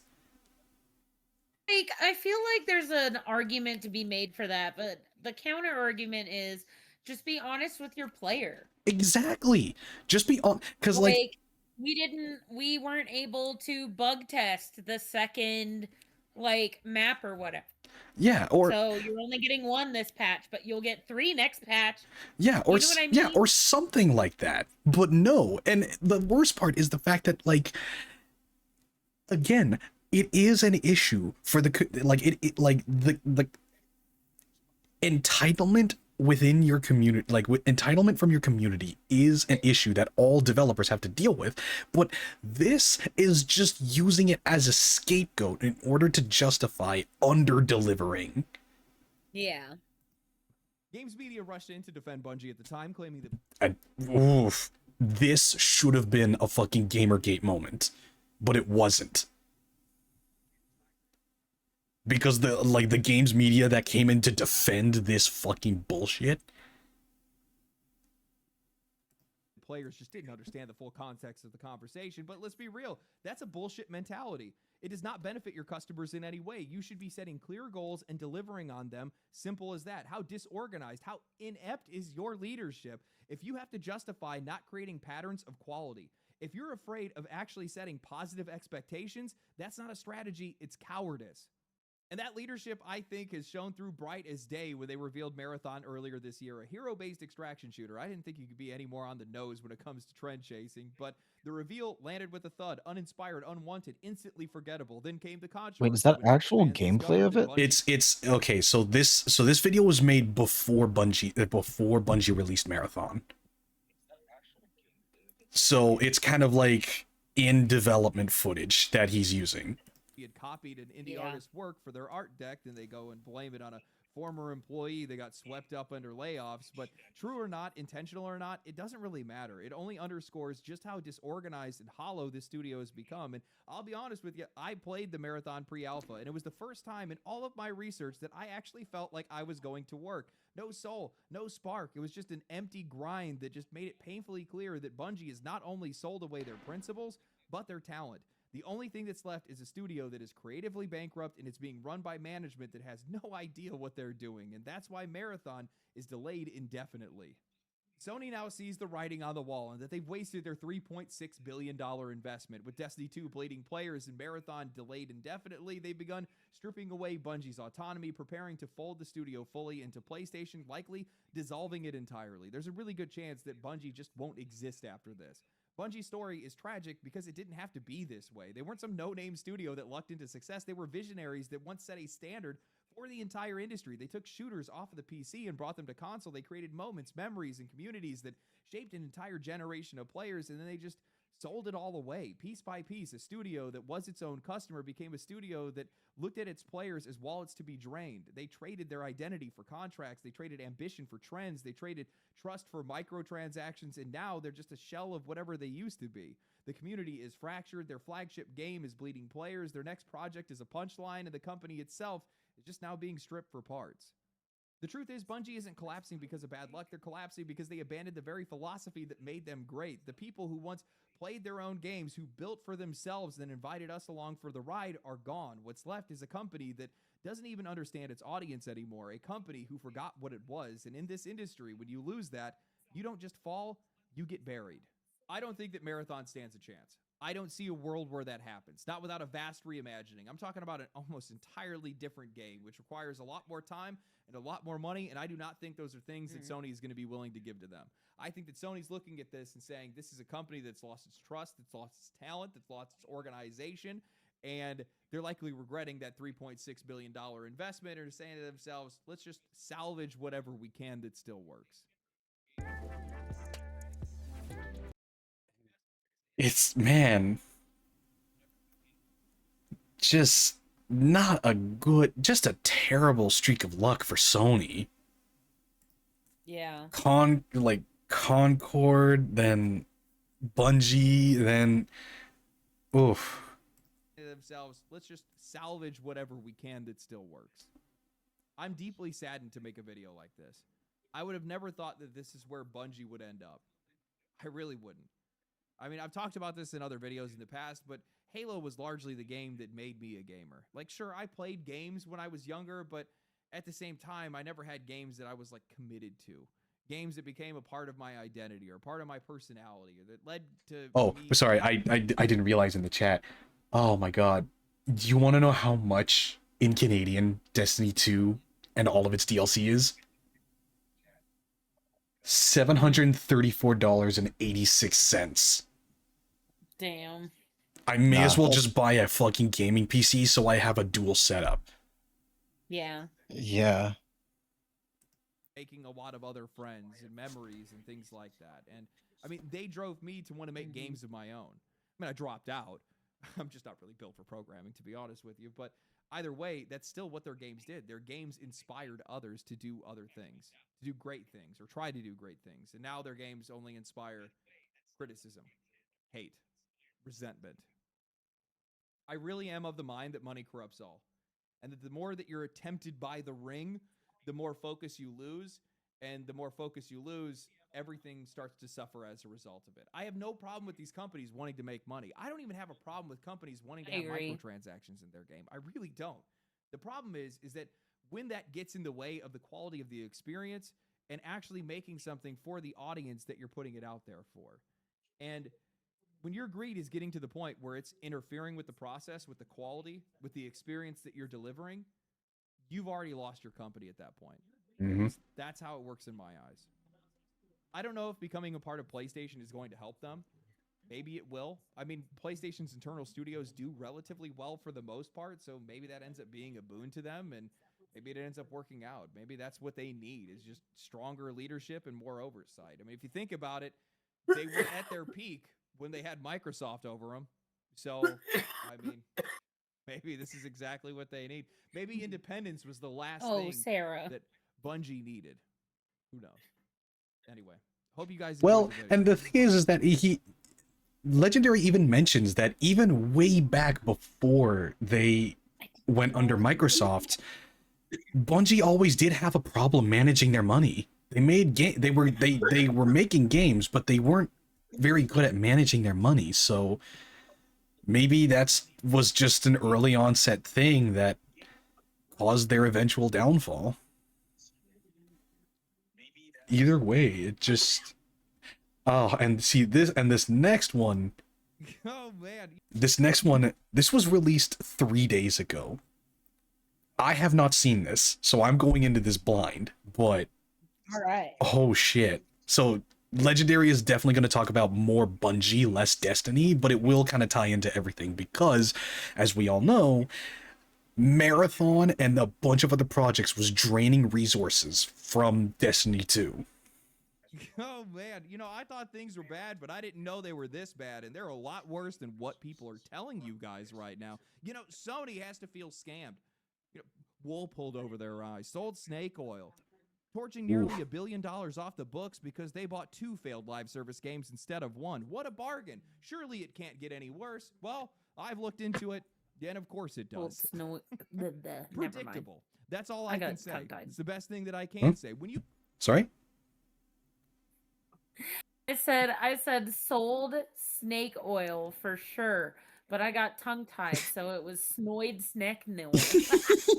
You know what? If I ever make if I ever get around to putting those custom emotes that Cloud gave me, I'm naming one of them that. Snoid oil. Snoid Smeek oil. Thank you, Olive. You are truly a linguistic genius. The modern poet of our time. My God, I'm just so tired. Fixing fence was a chore. Oh, I can't imagine. Holy shit. You have audiences that are as loud as the people that have been around Bungie or Destiny or Marathon or hell any other game right now. These guys, the players warned you. All the signs were there. You had all the information that you needed, but you just refused to listen. And while I do think that it looks like Marathon's starting to make some of the right choices, that only came after you were financially incentivized by the audience to do so. And that's definitely not the way that things should go. This industry is just, they're so obsessed with reaching audiences that they just refuse to understand. They don't want to listen to you. They see you more as market share than they actually see you as people. And I don't think this is something that is just limited to Bungie or Sony. I think this is everywhere right now. I think a lot of the burn money and the failed live service games, just failed games in general that we've seen over the past couple of years are because of this. I think Bungie is the cost of that blindness. The fact that these guys just don't want to see you as people. They only want to see you as a consumer. So today, I want to talk about how Sony has torched nearly $1 billion off the books because of Bungie. I want to talk about the fate of Marathon and Destiny and how an industry that is so obsessed with getting our money refuses to understand the people that spend it. Before that, a word from today's sponsor, Boot.dev, longtime partner of the channel and one of the best websites if you want to learn the code. Instead of I love you, man, but let's just speed this along a bit. No offense to you, Legendary. No offense to you, Legendary. Get your bag, but let's just pick it up a little. I'll be real with you guys with the news cycle kicking into high gear, the stacked release schedule ahead of us, Grand Theft Auto 6 leaks that have been pumping, and Summer Games Fest right around the corner. I'd almost all but forgotten about Marathon, and it seems like just about everybody else has too. Despite the game's defenders and games media trying to sell it off as something more than what it actually was, some game that was just destined for greatness that we just couldn't see yet. But you know, in my eyes and in the eyes of a lot of other players, this game was just destined for failure. Bungie just flat out abandoned their audience with Destiny to go and make this new game and this new audience that was never theirs to begin with Marathon, and then they just made this game that was incredibly niche for an incredibly niche audience, and this was just always going to end the same way. And what was the result of that? Well, Marathon launched to a peak of 88,000 players, started declining within its first week, and it just never recovered from that. Instead, it just cascaded downwards, now hovering around 12,000 players, down nearly 90% from their launch, a number, mind you, that you just flat out cannot survive as a live service. It's just not possible, especially with how much money they invested into this game, and even more so when you consider how many developers Bungie has and how much those guys are actually getting paid. So now Bungie has gone all hands on deck trying to save this new game, while support for Destiny 2 has grinded to a halt, showing those players exactly who they find more important and causing that game to tank just the same. 2 failures for the price of 1. That's not a deal that I would take, but it's one that Sony has, and somehow it has only gotten worse. During their most recent earnings call, Sony announced a $565 million impairment loss against Bungie, which What the 565? That's even worse of a, actually, like, that's, that's almost as bad as Concord. I was about to say it was worse because Concord was 400 million, but then I forgot of the fucking marketing budget for Concord. Yeah. And it's, oh my God. Combined with the $200 million impairment loss they took last. And that's, and then on top of that, they lost 204 million the year before. Bungie or Sony because of Bungie. Damn. So 2025 they lost $204 million as Destiny 2 falls short of expectations, and then this year they reveal that that they're hitting a $565 million hit. Fuck. $1 billion impairment loss against Bungie, Yikes. Which combined with the $200 million impairment loss they took last year, now comes to the tune of $765 million. Sony CFO stated, "Earnings from Bungie's title portfolio did not meet our expectations, so we downwardly revised our business plan and impaired the full amount no shit, of dummy. the fixed assets Yeah, no Bungie fucking except shit. for goodwill." So the whole reason that I made this video is because this is actually a lot worse than what people are letting on right now, because I'm sure not a lot of people are spending their free time trying to brush up on their accounting lingo. Fixed assets are things like software, engines, the physical assets. Goodwill is the brand. Bungie's games have flopped now to such a degree that Sony is forced to admit that those assets that they had purchased are no longer worth what they paid for, wiping nearly $1 billion off the books. And now, by impairing the full amount towards Bungie's fixed assets, the games themselves, the studio, the engine, the developers, Sony has basically put their back against the wall. If there is further impairment down the road, they are going to have to go against goodwill to the value of the Bungie name itself, the brand itself, and their reputation as a studio, which would then ultimately be the admission that this acquisition was a complete failure and would likely lead to the dissolution of the studio or very, very significant downsizing, all of which I think was completely avoidable. No shit, it was avoidable. The that we see today from players is largely just coming down to the fact that they are not being listened to, and also how often these publishers and studios just deny reality that's right in front of them. Nobody wants to give us the time of day, but they still expect every single penny out of our bank accounts, and the more that continues to happen, the fewer changes that we see in our favor, the worse things are going to keep getting, and ultimately it's just going to end in failure. I am just so sick of these self-inflicted wounds. I mean, both Sony and Bungie ignored so many warning signs on the way to get here that it is genuinely mind-blowing how they still ended up in this position. You know, before Sony even acquired Bungie, financial analysts were telling them that it was a bad deal. Michael Pachter told Sony that they had vastly overpaid, that they were paying around... Holy shit, that was back in 2022. That it was a bad... The fact that analysts were telling Sony that they vastly overpaid back in 2022. Jesus Christ. Yeah. deal, Michael Pachter told Sony that they had vastly overpaid, that they were paying around $4 million per developer when most deals were closing at around $250 to $1 million. He contrasted that with EA buying Respawn for $700 million when that studio was already making $700 million, while Bungie, at the same time, was only making around $200 million, while Sony was buying them for $3.6 billion. It just didn't make any sense. And in his view, the entire deal felt directionless. It felt like it was made out of desperation because Microsoft had just bought Activision. Yeah, but they have to pay for Pete's bitchin' car collection. I'm not letting that go. I'm sorry. Man, well, how else is he supposed to get to his failing company? Exactly. He's got to have a new car for every fucking day. Yeah. What, do you expect him to take the fucking buggy? Right. This was a company with no plan that was buying another studio with no plan.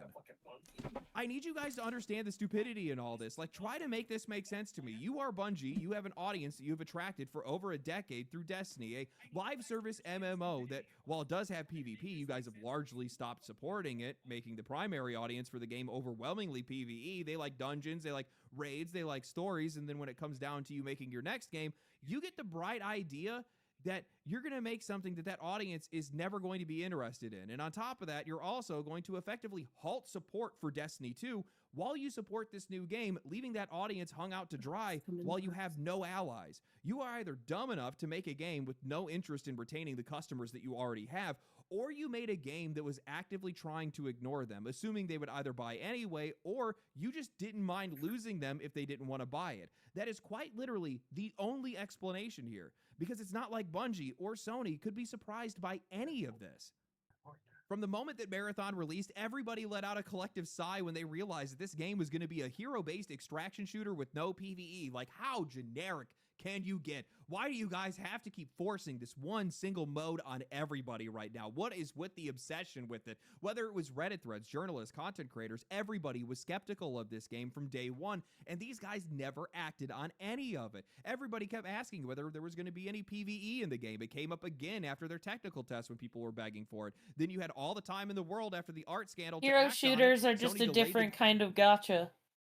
Oh yeah, but I don't know if Drops is going to mention it, but when Destiny players were asking Bungie, hey, are you going to add PvE elements to Marathon? Because, we're not interested in PvP. The response was basically just, this game wasn't made for you. Yep. Ooh, wild.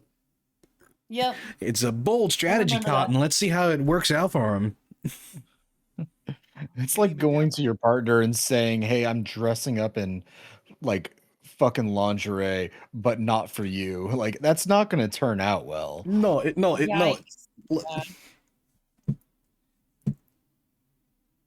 Oh.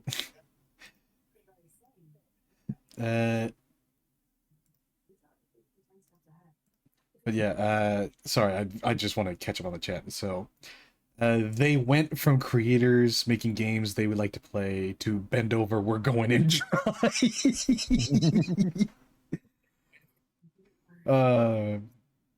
So how long until Marathon Deluxe is in a humble bundle? Oh god.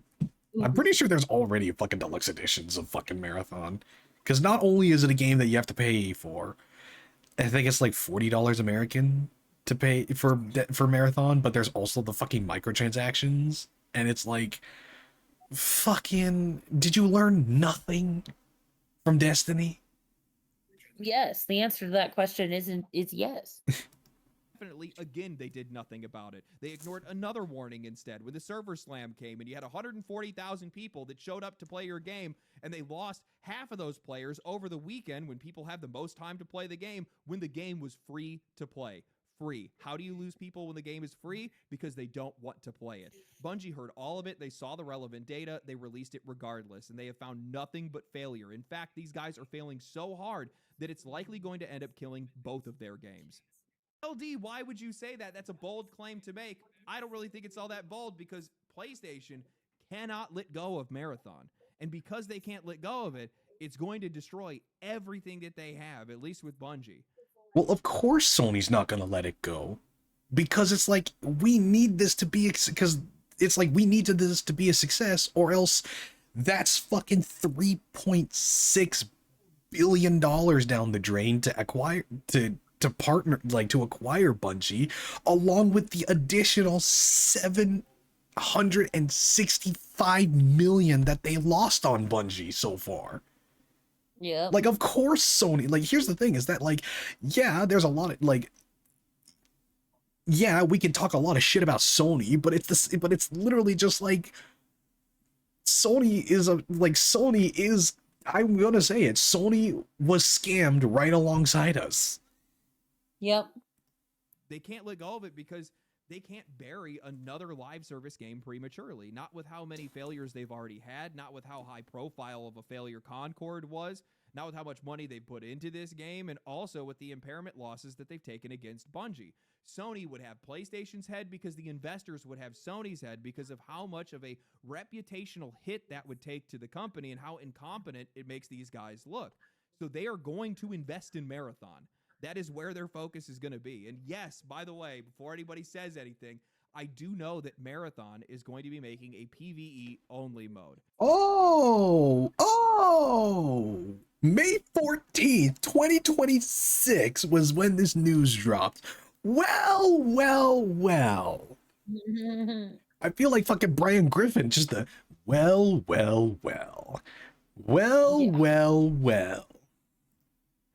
But that's the problem. They're over-investing. They're putting all hands on deck when it comes. Yeah, like at this point, just fucking cut the line and just try to keep climbing the mountain.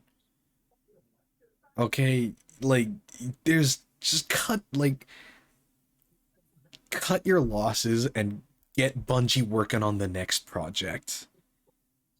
New Halo. No. Microsoft owns Halo. Instead, we're making a new franchise. Halo. Destiny 3. with our main character, Chaster Meef. Good God. I'm such a fucking asshole. We're supposed to be giving Destiny 2 a respectful send-off, and here we are just fucking being shitheads. What's this weird shit? Right? I'm here for moral support. I never played it. Oh. Investing. They're putting all hands on deck when it comes to trying to save this game and get it a heartbeat, or at least the best that they possibly can. And in doing so, they're ignoring Destiny. They're pushing back its content. That content is likely to be weaker or thinner or just worse in some way. And I think that Destiny, this might be a crazy thing to say, I think that Destiny is the winning horse in this race. And they're letting that horse just go out to greener pastures. Bigger name, already established. You have audiences that are already invested into it. Keep in mind that Marathon is a premium game. So fixing Marathon might bring the players back, but you still have to push copies, and that's something that Marathon hasn't done since day one. This isn't going to fix that problem. It might bring a few players in, but not nearly as many as they need to be able to save this game. It just doesn't make any sense to me. Backwards engineering Marathon to be Destiny 3 just is definitely not the route for these guys to go, even though there's been some people that have been talking about it. And the reason why I say that is because this game was never designed to be that. So it's going to be a weaker experience because of it. And just getting Destiny 2 to be profitable again is just a hell of a lot easier than trying to revive Marathon at this point. It gives these guys the time to be able to figure things out. That's what they should be doing. That's not to say they should completely abandon Marathon, but that's what these guys are doing. They basically can only weigh on one side or the other. Only one of these games can survive right now. If I had to pick, it would be Destiny 2, and then you can figure things out with Marathon or figure out if you need to walk away from it. But that makes way too much sense. That's not what these guys are going to do, because that's leading in the direction of where the players are and what the players would actually want from them. And you're not a part of this conversation. You never have been. You're nebulous. You're a number on a spreadsheet. And the minute that I started thinking about that is the minute that I realized how much worse this is going to get. The one thing that has struck me odd about this whole situation is that Sony and Bungie seem to think that they have time, seem to think that they have patience with the players. But patience, I think, is like the last thing that anybody has left for Bungie. I've covered this in the past, but these guys have torched their reputation and goodwill so much that I honestly think that they don't have much of either one left anymore. Years of some of the most blatantly egregious monetization that we have seen in the industry. Heck, these guys have been the key leaders in normalizing a lot of the stuff that we've seen today, vaulting players' content that they had paid for, outright removing content that players had paid for, constantly taking more while rarely giving anything back, jading their own audience against them in the process, just to abandon them at Destiny's lowest point. I can kind of understand why Bungie would be chasing a fresh start with a new audience, but diving headfirst into a new genre, reviving a dead IP with little support with existing player bases, and then doing all of that to carry on one of the worst reputations in the industry is just, it's so incredibly self-destructive. Such a preordained failure that I can't help but wonder what both Sony and Bungie were thinking when it came to this. And I just kind of came to the realization that I don't think they are. No, like seriously, I don't think for a single second that these guys have ever considered their wider reputation in the games industry, what people think of them, how content their players are, or whether or not they would even actually have any support for their next game. How you feel, what you think, and what you're interested in is just not a part of the process, and the process is the only thing that matters to these guys. Looking at the history of Destiny and all of its expansions is going to tell you as much. Hell, it's been the cornerstone of their business for years. Justin Truman talked about this at GDC in his infamous train analogy, where he explained that Bungie had to quite literally train the company out of the mindset of over-delivering, of doing more that's expected of them. He talked about how Miyamoto was wrong when he had said that a bad game is bad forever, how Bungie has to stop their development. Oh, I forgot about that quote. I forgot when he said that. Oh. It's almost as if he decided to look into Bethesda's method of doing things, of just like, the fact that you disagree with Miyamoto saying that a bad game is bad forever. It is the fucking Bethesda mindset of release a shitty game and slowly patch your way into it being a fucking mediocre one. I don't know if I agree with that. Well, I would say modern, but I would say current Bethesda. Like, we don't have a current. Wow, we have Fallout 76. Fallout 76, Starfield. Oh, you're right. Starfield. Never mind. You're right. Yeah, right. like literally. I've been playing Skyrim and Oblivion. Like literally everything. Like literally everything after. Like I would argue everything after Skyrim, because Fallout 4, it didn't release in the best states.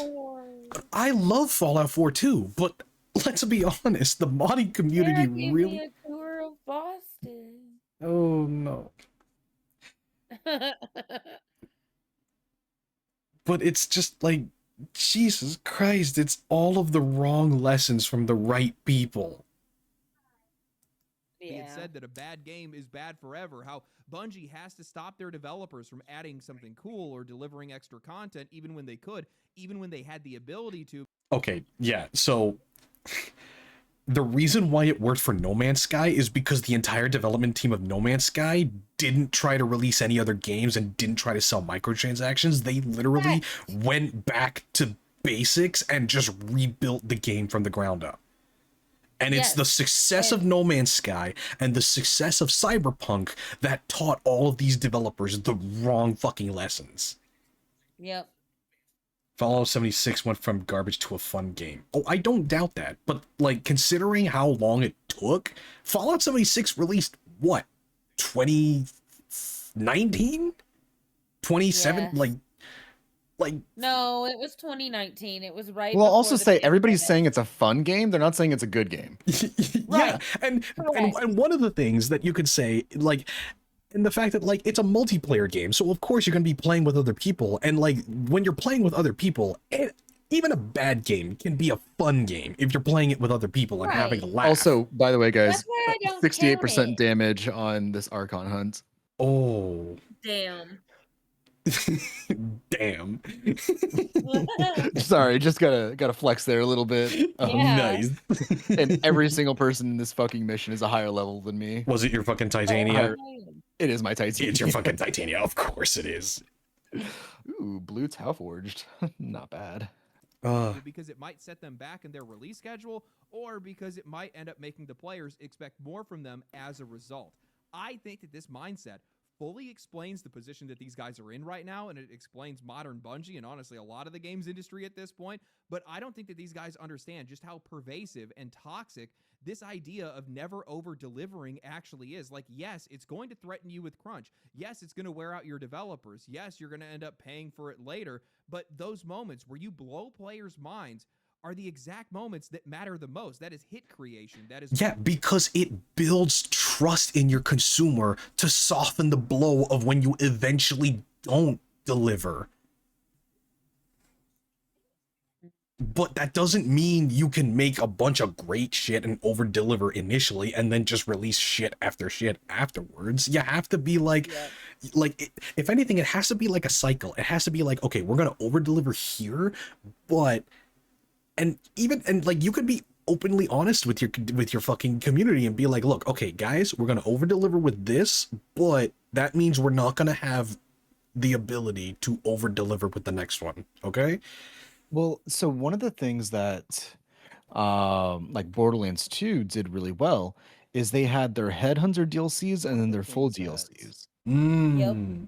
So their full DLCs, you know, full on missions, like everything. It was so good, very detailed. And then the Headhunters were bite-sized DLCs that were like passion projects of like, oh, this one is Valentine's Day themed, or this is the Halloween one, and stuff like that. Yeah. And that's the way it should be done. Yeah. I agree. And to some and to a lesser extent, I would argue that's what Blizzard did with Overwatch 1. Agreed. That's what they did. That's what Blizzard did with Overwatch 1 too. But like, holy shit. This industry is driven by. That is the moment that you turn a customer into a fan. That is the moment that people start buying your games because they trust your experiences, because they believe that you're about to do some work that nobody else can do. Oh, look at that. We just said that. It builds trust in your consumer, and it makes them want, and it makes them come back for more. But these guys are prioritizing whelming their audience. Who makes that their goal? Why would you do that? Especially in video games. This entire industry is built around swinging for the fences. And this mentality is now completely baked into their corporate structure, down to a developer level. The idea of never over-delivering, never overextending applies to their own people. I mean, it is their #1 core tenet on their hiring page. World-class people, world-class teams. We hold ourselves and each other to the highest standard of mutual respect, inclusivity, and support, knowing that team members who speak their minds and take risks will accomplish what no individual ever could. Bullshit. Our wins are always team wins. And then their third one is, we know that our first idea will never be our best. Constant improvement means setting egos aside, sharing ideas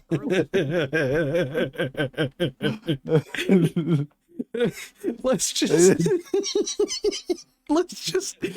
back this up a little. I'm so sorry. I've been trying to go and be respectful and mindful of just like, yes, let me listen, give my thoughts at the end, but like, holy shit, our first ideas are never gonna be our best.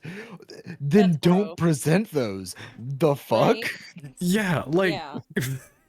our best. Constant improvement means setting egos aside, sharing ideas early and often, and offering constructive feedback with open hearts and minds.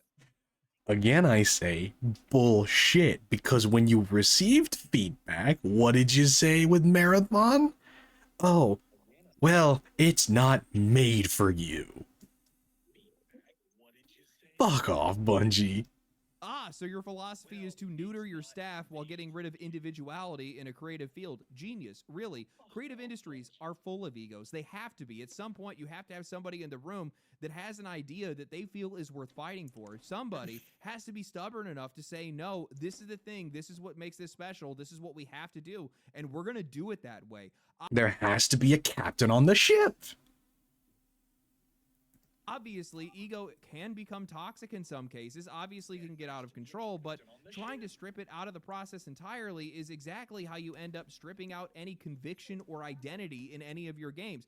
Great games do not come from everyone politely just handing around their ideas in a circle until nobody really feels all that attached to anything. And now, when you go and you pair this with their studio philosophy built around over-delivering and never over-delivering, what are we even doing here? Don't get too ambitious. Don't push too hard. Don't try to surprise the players with too much because they might expect more from you later. Set your ego aside. Feed the process. Keep the train moving. And these guys are sitting around wondering why audiences feel like nobody on the other side actually gives a shit. You created a culture that is terrified of the one thing that people love games for in the first place, something unexpected, something unique, something creative, something individual.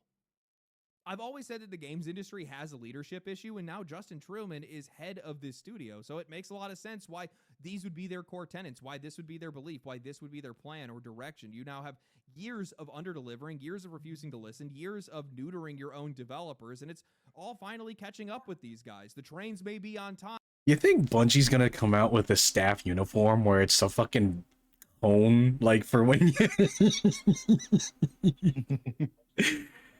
But what happens when nobody's left at the station, Justin? Something I don't think that these guys have taken the time to think about is just what happens when you continue to underdeliver? What happens when you care more about the process than you do the game or the developers or the players themselves? Well, you constantly are putting yourself a step behind. You might be getting your content out on time, you might not be crunching, but you're constantly losing interest and reputation every single step of the way, which means the next leap that you have to take to find any win is basically just going to get bigger and bigger and bigger until eventually you reach a point where there's just no recovery to be had. Instead of taking the train, your customers have now found another mode of transportation. These guys have moved on to other games, other communities, and a lot of these guys are probably never coming back. The future is now, old man. When I look around the games industry, I think some of the most successful games that we're seeing right now are single-player games. And I think a huge reason for that is because those games are built around the idea that they need to blow your mind the minute that you press play. They have to be the game that has everything that you could dream of and more. And those studios and publishers are throwing everything they can at the wall just to get your attention. It's all gas, no brakes. Look at something like Crimson Desert. Those guys just keep adding more and more content to their game because that's what it takes to make a game successful. That's what it takes to keep players happy. You're not trying to manage them. You're trying to win them over. I think that Bungie has built a culture of failure. And if they were still operating with a hit mentality, if they were still looking to be a blockbuster studio, if they were letting their developers be more expressive, if they actually listened to their audience instead of treating them like a problem to manage, I don't think that they would even be in this position that they're in today. You have two failed live service games, two objective failures, a fan base that you guys have spent years grinding down, and an internal culture that is built around under-delivering. How exactly are you supposed to recover from that?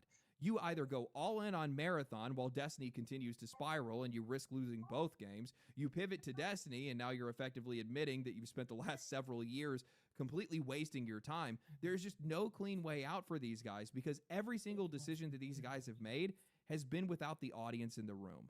You cannot build your future while treating the people who decide it like an afterthought.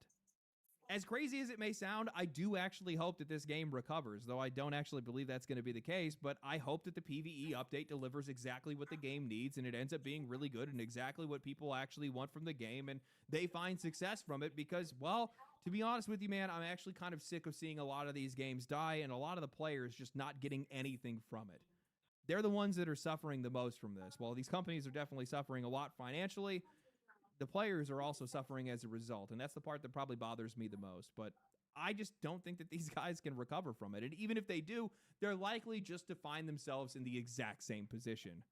I mean, look at where they are right now. They can barely even support both games at the exact same time. Actually, they can't seem to support both games at the exact same time. And I read through a lot of the notes where they were talking about the updates and the changes that they're going to make. They're talking about wanting to make sure that they can integrate all these new features by Season 5. It's not even Season 2 yet. You realize that you realize that High Guard had a 1-year roadmap, right? You guys don't have as much time as you think. I think these guys think they can play the long game, but I really don't think that they have that much time. This game just doesn't have that kind of reputation, it's not like a No Man's Sky where millions and millions and millions of people bought that game. Everybody in the world was looking forward to it. Then it just didn't deliver. And then those guys went back and they cooked and they just ignored all the noise and put out a really good game later. You're not going to see that same recovery because this game just doesn't have that same reputation. The art theft made sure of that. I'll tell you that right now. I don't think Sony had any idea what they were getting into when they bought Bungie. I don't think that they did proper market research. I think that's pretty obvious when you look to see how much they actually paid for the company per developer and also how much the company was actually making. But I think that this is a really good lesson for the rest of the industry, and that's that you can try to buy your way into our lives, but it's not going to work. You can try to buy market share. You can try to buy your way into some of these genres, but if you don't understand the people on the other side of the screen, if you don't understand what's going on with that company, all you're going to do is just pay a premium on failing in public. That's all you're going to get. If Sony had seen how often, how frequently Bungie was disappointing their audience, how many times they had pissed them off, how many times they had taken things from them, how many times they had failed outside of the crazy peaks that they had seen with some of their dedicated expansions, I think that they probably would have maybe second-guessed this purchase in some way. They should have.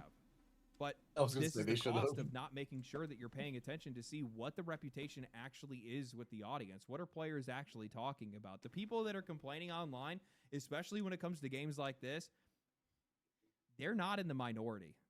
And I think it shows as much when you see how many copies of this game sold. Anyway, hope you guys enjoyed the video. If you guys did enjoy the video, like the video, subscribe. So yeah, and then it was announced yesterday or earlier today that they are earlier today. Yeah, it was earlier today. They announced earlier today that they are officially ending support for Destiny 2. My jaw dropped. I saw it on Twitter this morning. Like, literally had just opened my eyes and thought, wonder what's going on today, and saw Destiny end of service. Mm-hmm. Now, granted, only a matter of time. Yeah, so it's very much like you're still gonna be able to play Destiny 2, but they're no longer gonna be coming out with shit for Destiny 2. Yeah. So it's just, and again, it's like, and I saw, and like the whole thing about like the whole thing about the meme of like or at least the most recent meme of, you know, Barry Allen throwing up deuces over Superman's grave with Warframe and Destiny, like, the guy that made that meme just full-on admitted, oh yeah, I don't actually play Warframe, I just thought it would be funny to post this. I didn't realize it would explode like this. And it's like, and I publicly came out and said, guys, do it, like, when the controversies for Destiny 2 first started, you know, saying, oh, just play Warframe, it was rude. It was funny, but it was still rude. And now you're just kicking them while you're just kicking the Destiny players while they're down. Yeah. I haven't Granted, there's a lot of the Warframe community that feels that it's weird because a lot of the Destiny fanboys really did try to do a lot of fucking misrepresenting and lying in order to try and shit talk Warframe. I even respond. I guess, but it's like I literally on Twitter called out this one dude. I literally called out this one dude who was trying to push again the narrative that Warframe is a pay-to-win game, and he even tried to use the credentials of like, oh, I played BioShock when I was young, and I full on said, like, let me actually find the post that I said, because god damn it. Yeah. Here it is. I haven't, like, officially debuted yet or anything, so I wasn't posting on my Twitter. Mm. And I may never, because Twitter is a cesspool. But yeah, and like, being away from it for the past few days has been great, and I probably won't go back to it tomorrow. but it's like literally like it started because he responded to this to this one YouTuber that's like, we're still doing Warframe as pay to win in big 2026. God bless your hearts. And he responded, Warframe players are so deluded that they will tell you spending money to get the strongest items in the game when starting out isn't pay to win, just paying to speed up the process, because you can technically earn everything legit. And everybody's and it's like, first of all, like, just because you have the option, and even then, it's like, it's a PvE game. What the fuck are you winning? If you're like, right? Okay, so with my alt account, I had a little fun like RP story going on with how he actually started with the frame he started with, blah blah blah. Raven has been my default account forever. Like, anyway, she didn't have a story. Regardless, it was no harder between Warframes, Excalibur, and Uriel in the beginning of the game. A new alert has begun. And like, to be 100% honest, every Warframe levels up the same way. Not a single one of them is OP with the first ability. oh yeah, and the thing, and the other thing that a lot of people were telling this guy was like, the weapons aren't even strong. It's the fucking level up modding system. Yes. It is the modding system. Yeah, and 100%. I have weapons that are so strong now, just because I have the mods to actually support them. Yeah.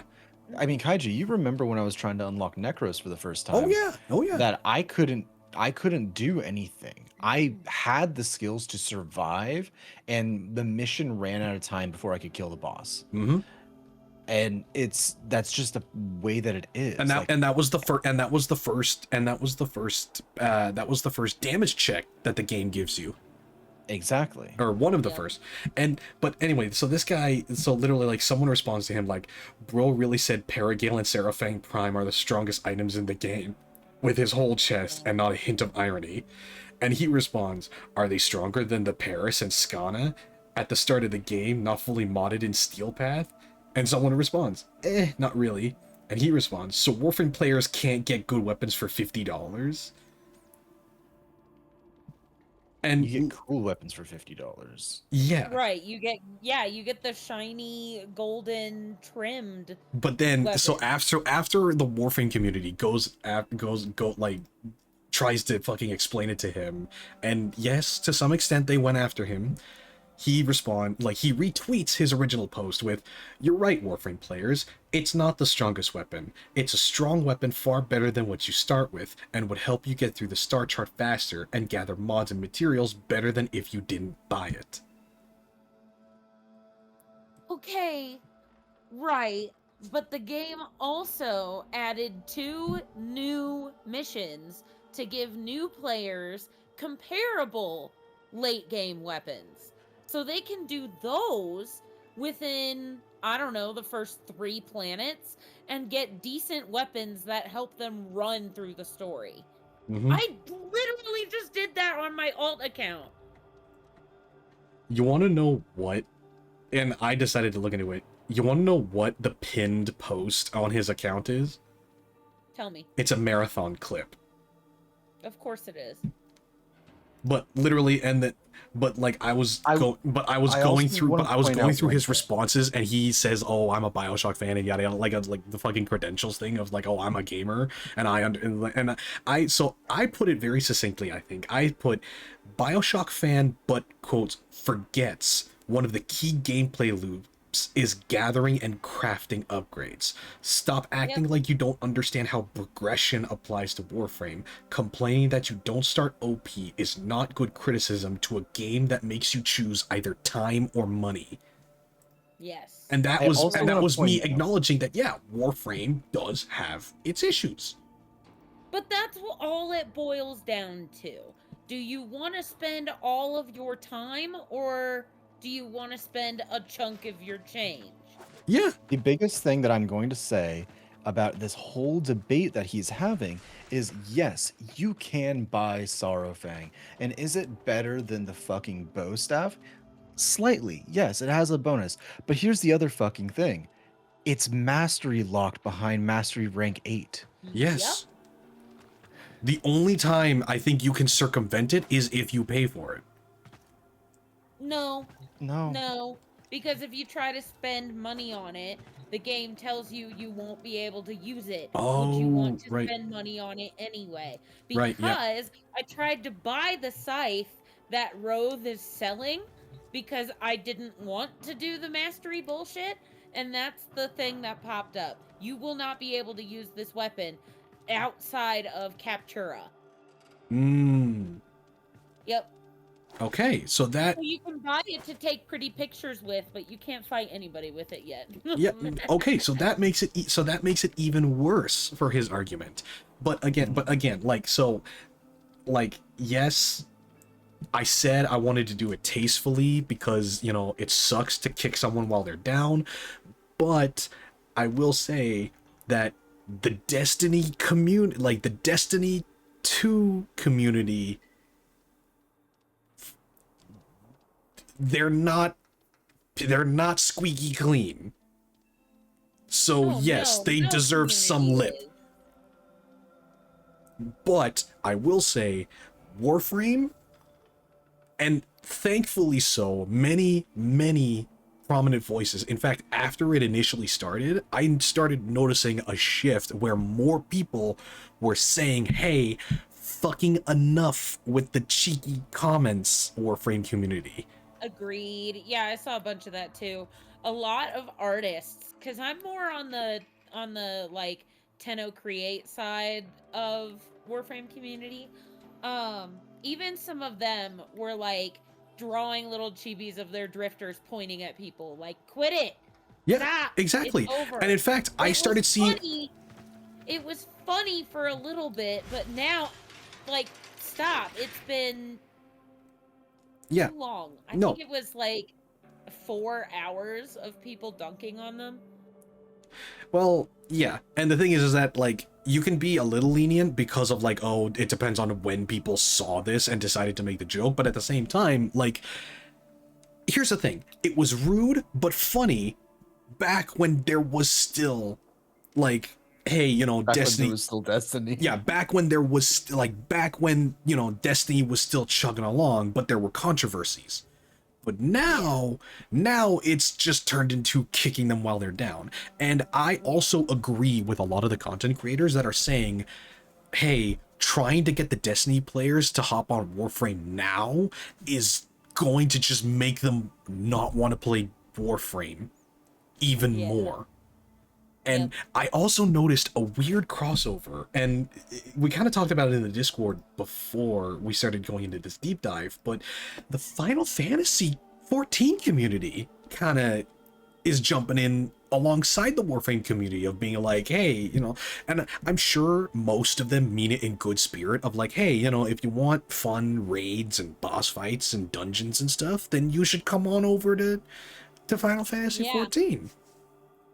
Like, they, like, it's what, like, They've been a lot more kind-spirited about it, though. But, yeah, and I think that's mainly because of the fact that, you know, let's face it, for fucking 10 years. Yeah, it's different communities, but also, let's not ignore the fact that there's been an animosity between Warframe and Destiny communities for, like, 10 fucking years. And that's mainly because Warframe's success was resulting in a lot of people making the initial comparisons between Warframe and other looter shooters, which caused the fan bases of those established looter shooters to look at Warframe and be like, hey, fuck you, you're not one of us. Uh-oh. Cause again, like at first a lot of the conversation was like, hey, look at Warframe coming up in the ranks, and then a bunch of people were making the comparisons between Warframe and other looter shooters, and then the fan bases of those looter shooters interpreted the conversation as Warframe's coming for your jugular, and it's like, and that's what kind of caused the animosity between Warframe and that's what caused the animosity between Warframe and Destiny. It started even back when Destiny 1 came out. Actually, no. That's actually not accurate, because Warframe at this point has been around for 13 years, about to go on 14. It's been around for like 13 years, and yeah, Destiny's been around long. Like, Destiny 1 came out before, but I think it was like, actually, hang on, let me see.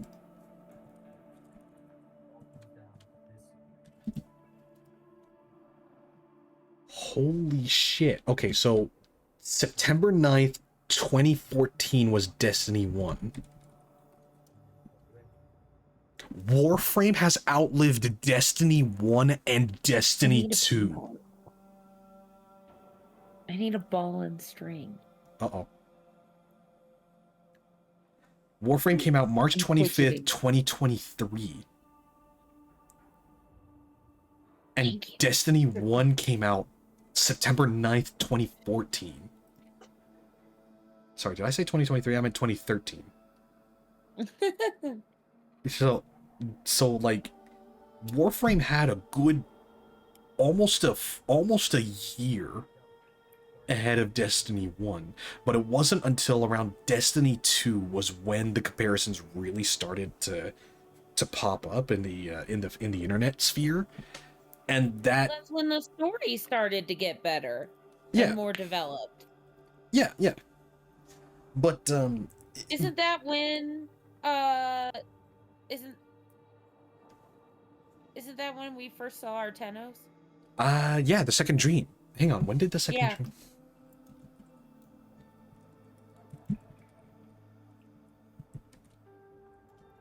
Warframe Second Dream, December 13th, 2015. So December 13th, 2015, and then Destiny 2 released September 6th, 2017. Oh shit, never mind. Okay, so that's like 2 years after, but then... So it would have been... War Within? Yeah, the War Within.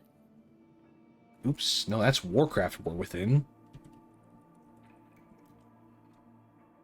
Oh god, there's two of them. No, Warframe War Within released November 11th, 2016. Oh, what the fuck? Okay, never mind. I'm talking out my ass. Okay, no, actually, I think it was just like this after the War Within. It was kind of like, because like, if like everybody in the online sphere has referred to Warframe as like the internet's best kept secret, because up until I want to say up until like 2022, Warframe was still kind of like a niche game. Agreed.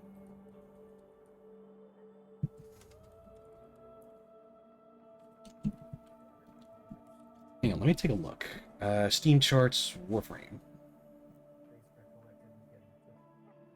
How do I...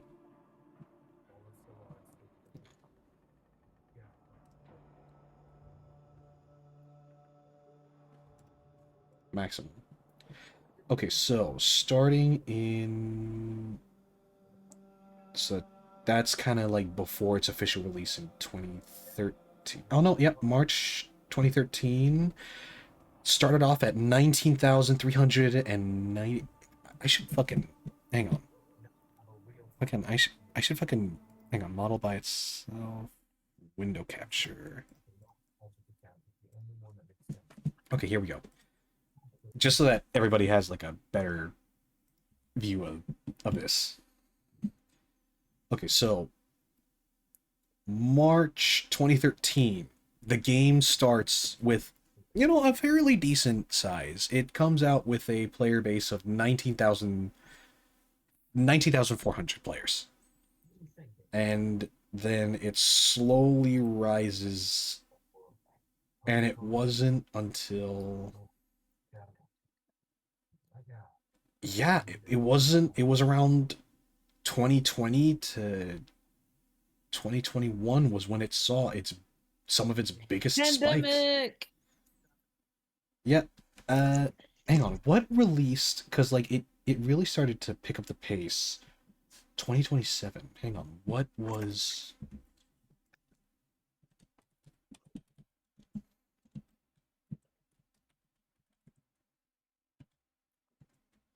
2017. What released on 2017 back when it first spiked like this? It was the Plains of Eidolon.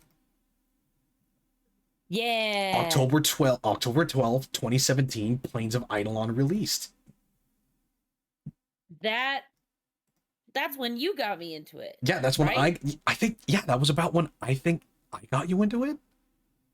It was either that or like a little after Plains of Eidolon. And then it kind of kept trucking along. So it went up to 121,000. Well, let's even it out. Like 122,000. It peaked in October 2017. And then Because if Overwatch came out in 2016, we Mm, met yeah, playing May Overwatch. 2016, I think. Yeah. Yep. So I think it would have been a year, and then you invited me to Warframe, Yeah. Yeah. and I pulled the rest of our Overwatch group. Because then, and then what released in 2018? Because that was the next spike. Was that Duviri? Primary We had the weapon Drifter for a minute. Excalibur Umbra, June 2018. 2018 was the detailed and major cinematic quests like the Sacrifice released in 2018. So the spike in June 2018 was the spike in June was the Sacrifice. And then It's Dad Frame. Yep, and then the second spike in Dad November.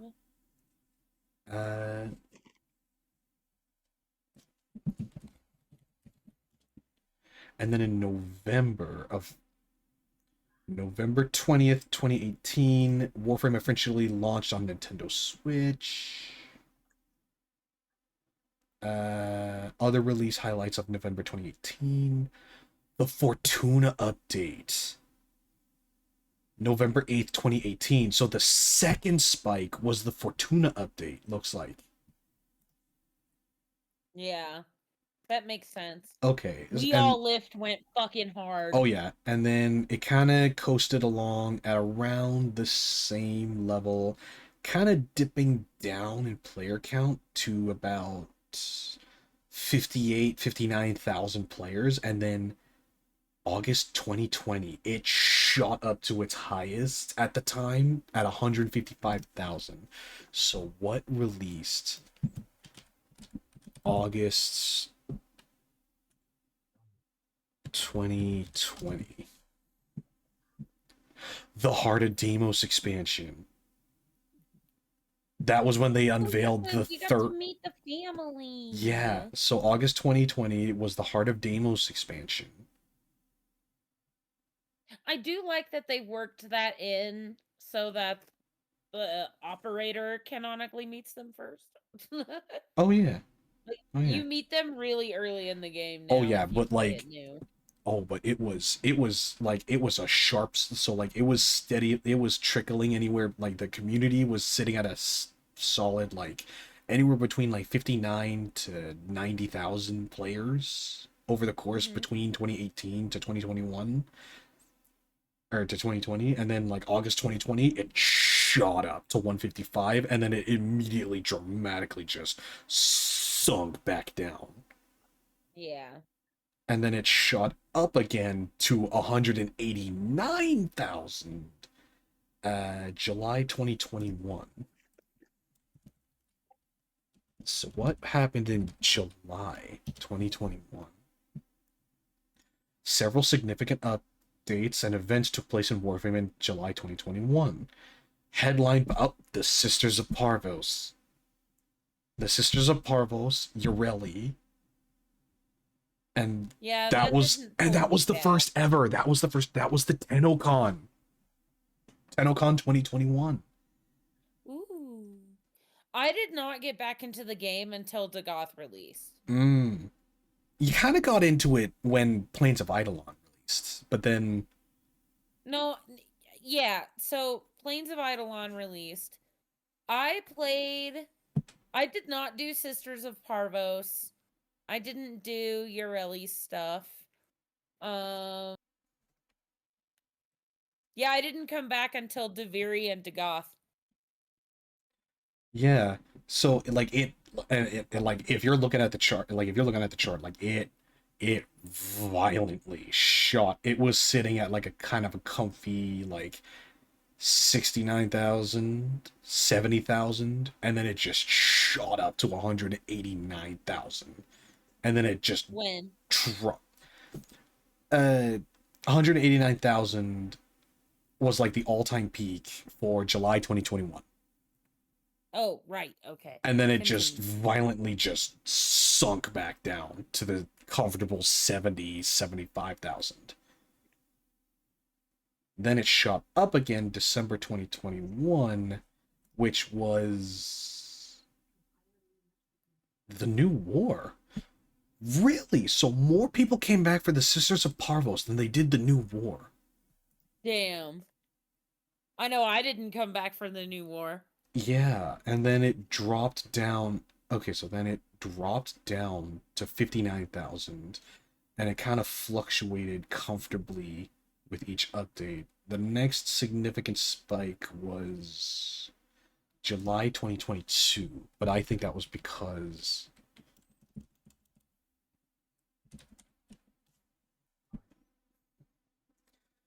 no new playable warframes were launched in July 2022. Cora Prime dropped. Oh yeah, Cora Prime dropped. TennoCon 20, that's what it was. So that's the reason why it wasn't as big of a spike in July of 2022, because it was just a TennoCon. It was just TennoCon. Then it sunk back down. Next significant jump was April 2023.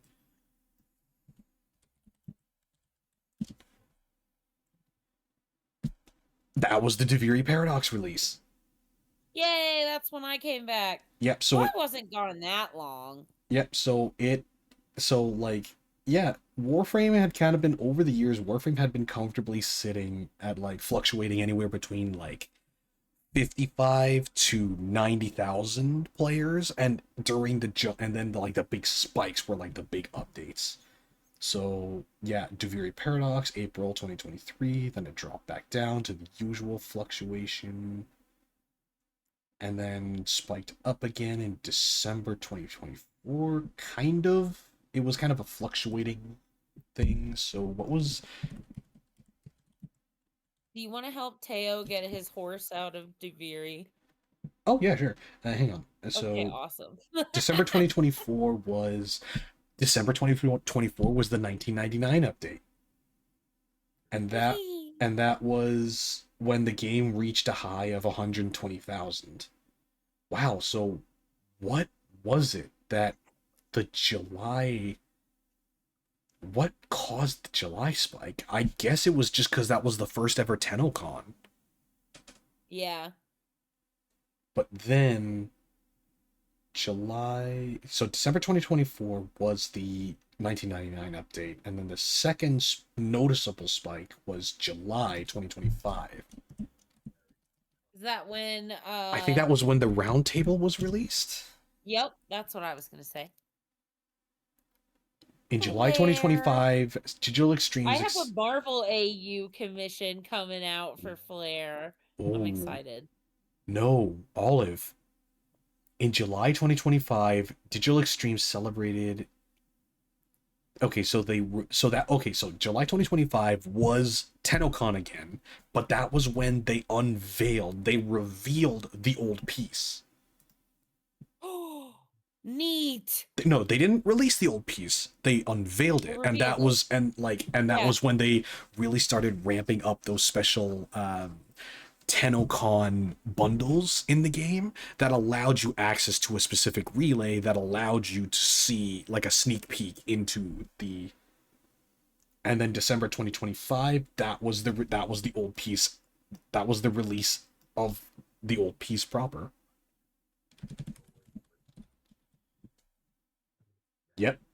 The major Warframe December release you are thinking of is the old piece, which released December 10th, 2025. And I remember I made a special fucking birthday stream of... I didn't touch Warframe for 2 days because I did a special fucking birthday stream, or at least it was kind of a belated birthday stream, I think. And then after that, it went back down to I don't know how you remember this shit. I don't. yeah, and then it kind of stayed around its usual 100,000 to 80,000.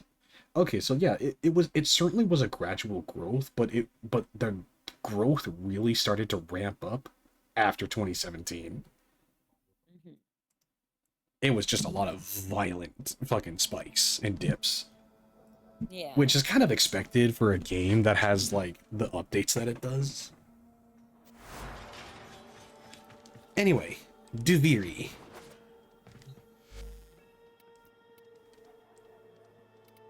I love Deviri.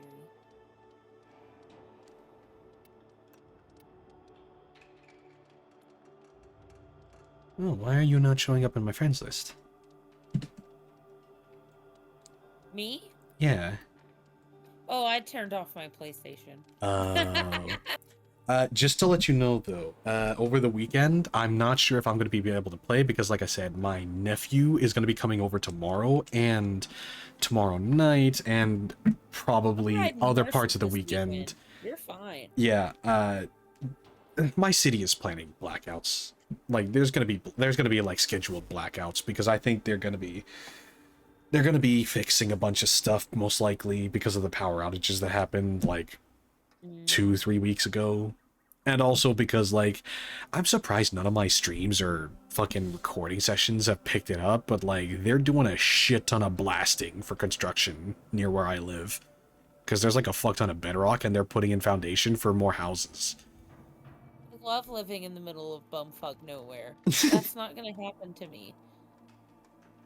Oh, give it time. No, absolutely not. But yes, everybody, thank you for coming out. Thank you for joining us on this journey of giving a kind of tasteful farewell to Destiny. Okay, well, it's not really a farewell because the game is still gonna exist, but definitely it's kind of it's circling the drain. It's circling the drain. And it really does make me sad because, like, I did, when I played Destiny, I did enjoy it. I did enjoy the gunplay. I enjoyed the art style. I really did. And I'm gonna miss Destiny. I really am. And I feel like I need to check up on a couple friends now. Yeah. Because, you know, and I also wanted to take the time to not only give, you know, a tasteful farewell and a kind of a reevaluation, like looking back and being like, okay, how did we get here? Because I feel like that's the most important thing to do, is like kind of like when a game shuts down, you kind of have to look and be like, how did it get here? How did we end up here? And I also wanted to take the time to just outright say, if you're a Warframe player that's trying to get Destiny players to come over, let me tell you, some of the worst, like, not all of them, but some of the worst players I've seen in the Final Fantasy community were WoW refugees. Uh-oh. But that was because they were so used to WoW that it was a very big culture. But, like, it wasn't until they had that culture shock of, oh wait, this isn't World of Warcraft. I don't have to act the way I did in World of Warcraft. Because, like, I will say, Warcraft's dungeon culture had really become toxic over the years. Oh yeah. And I very much saw a lot of Warcraft players kind of have that culture shock of like, oh, wait.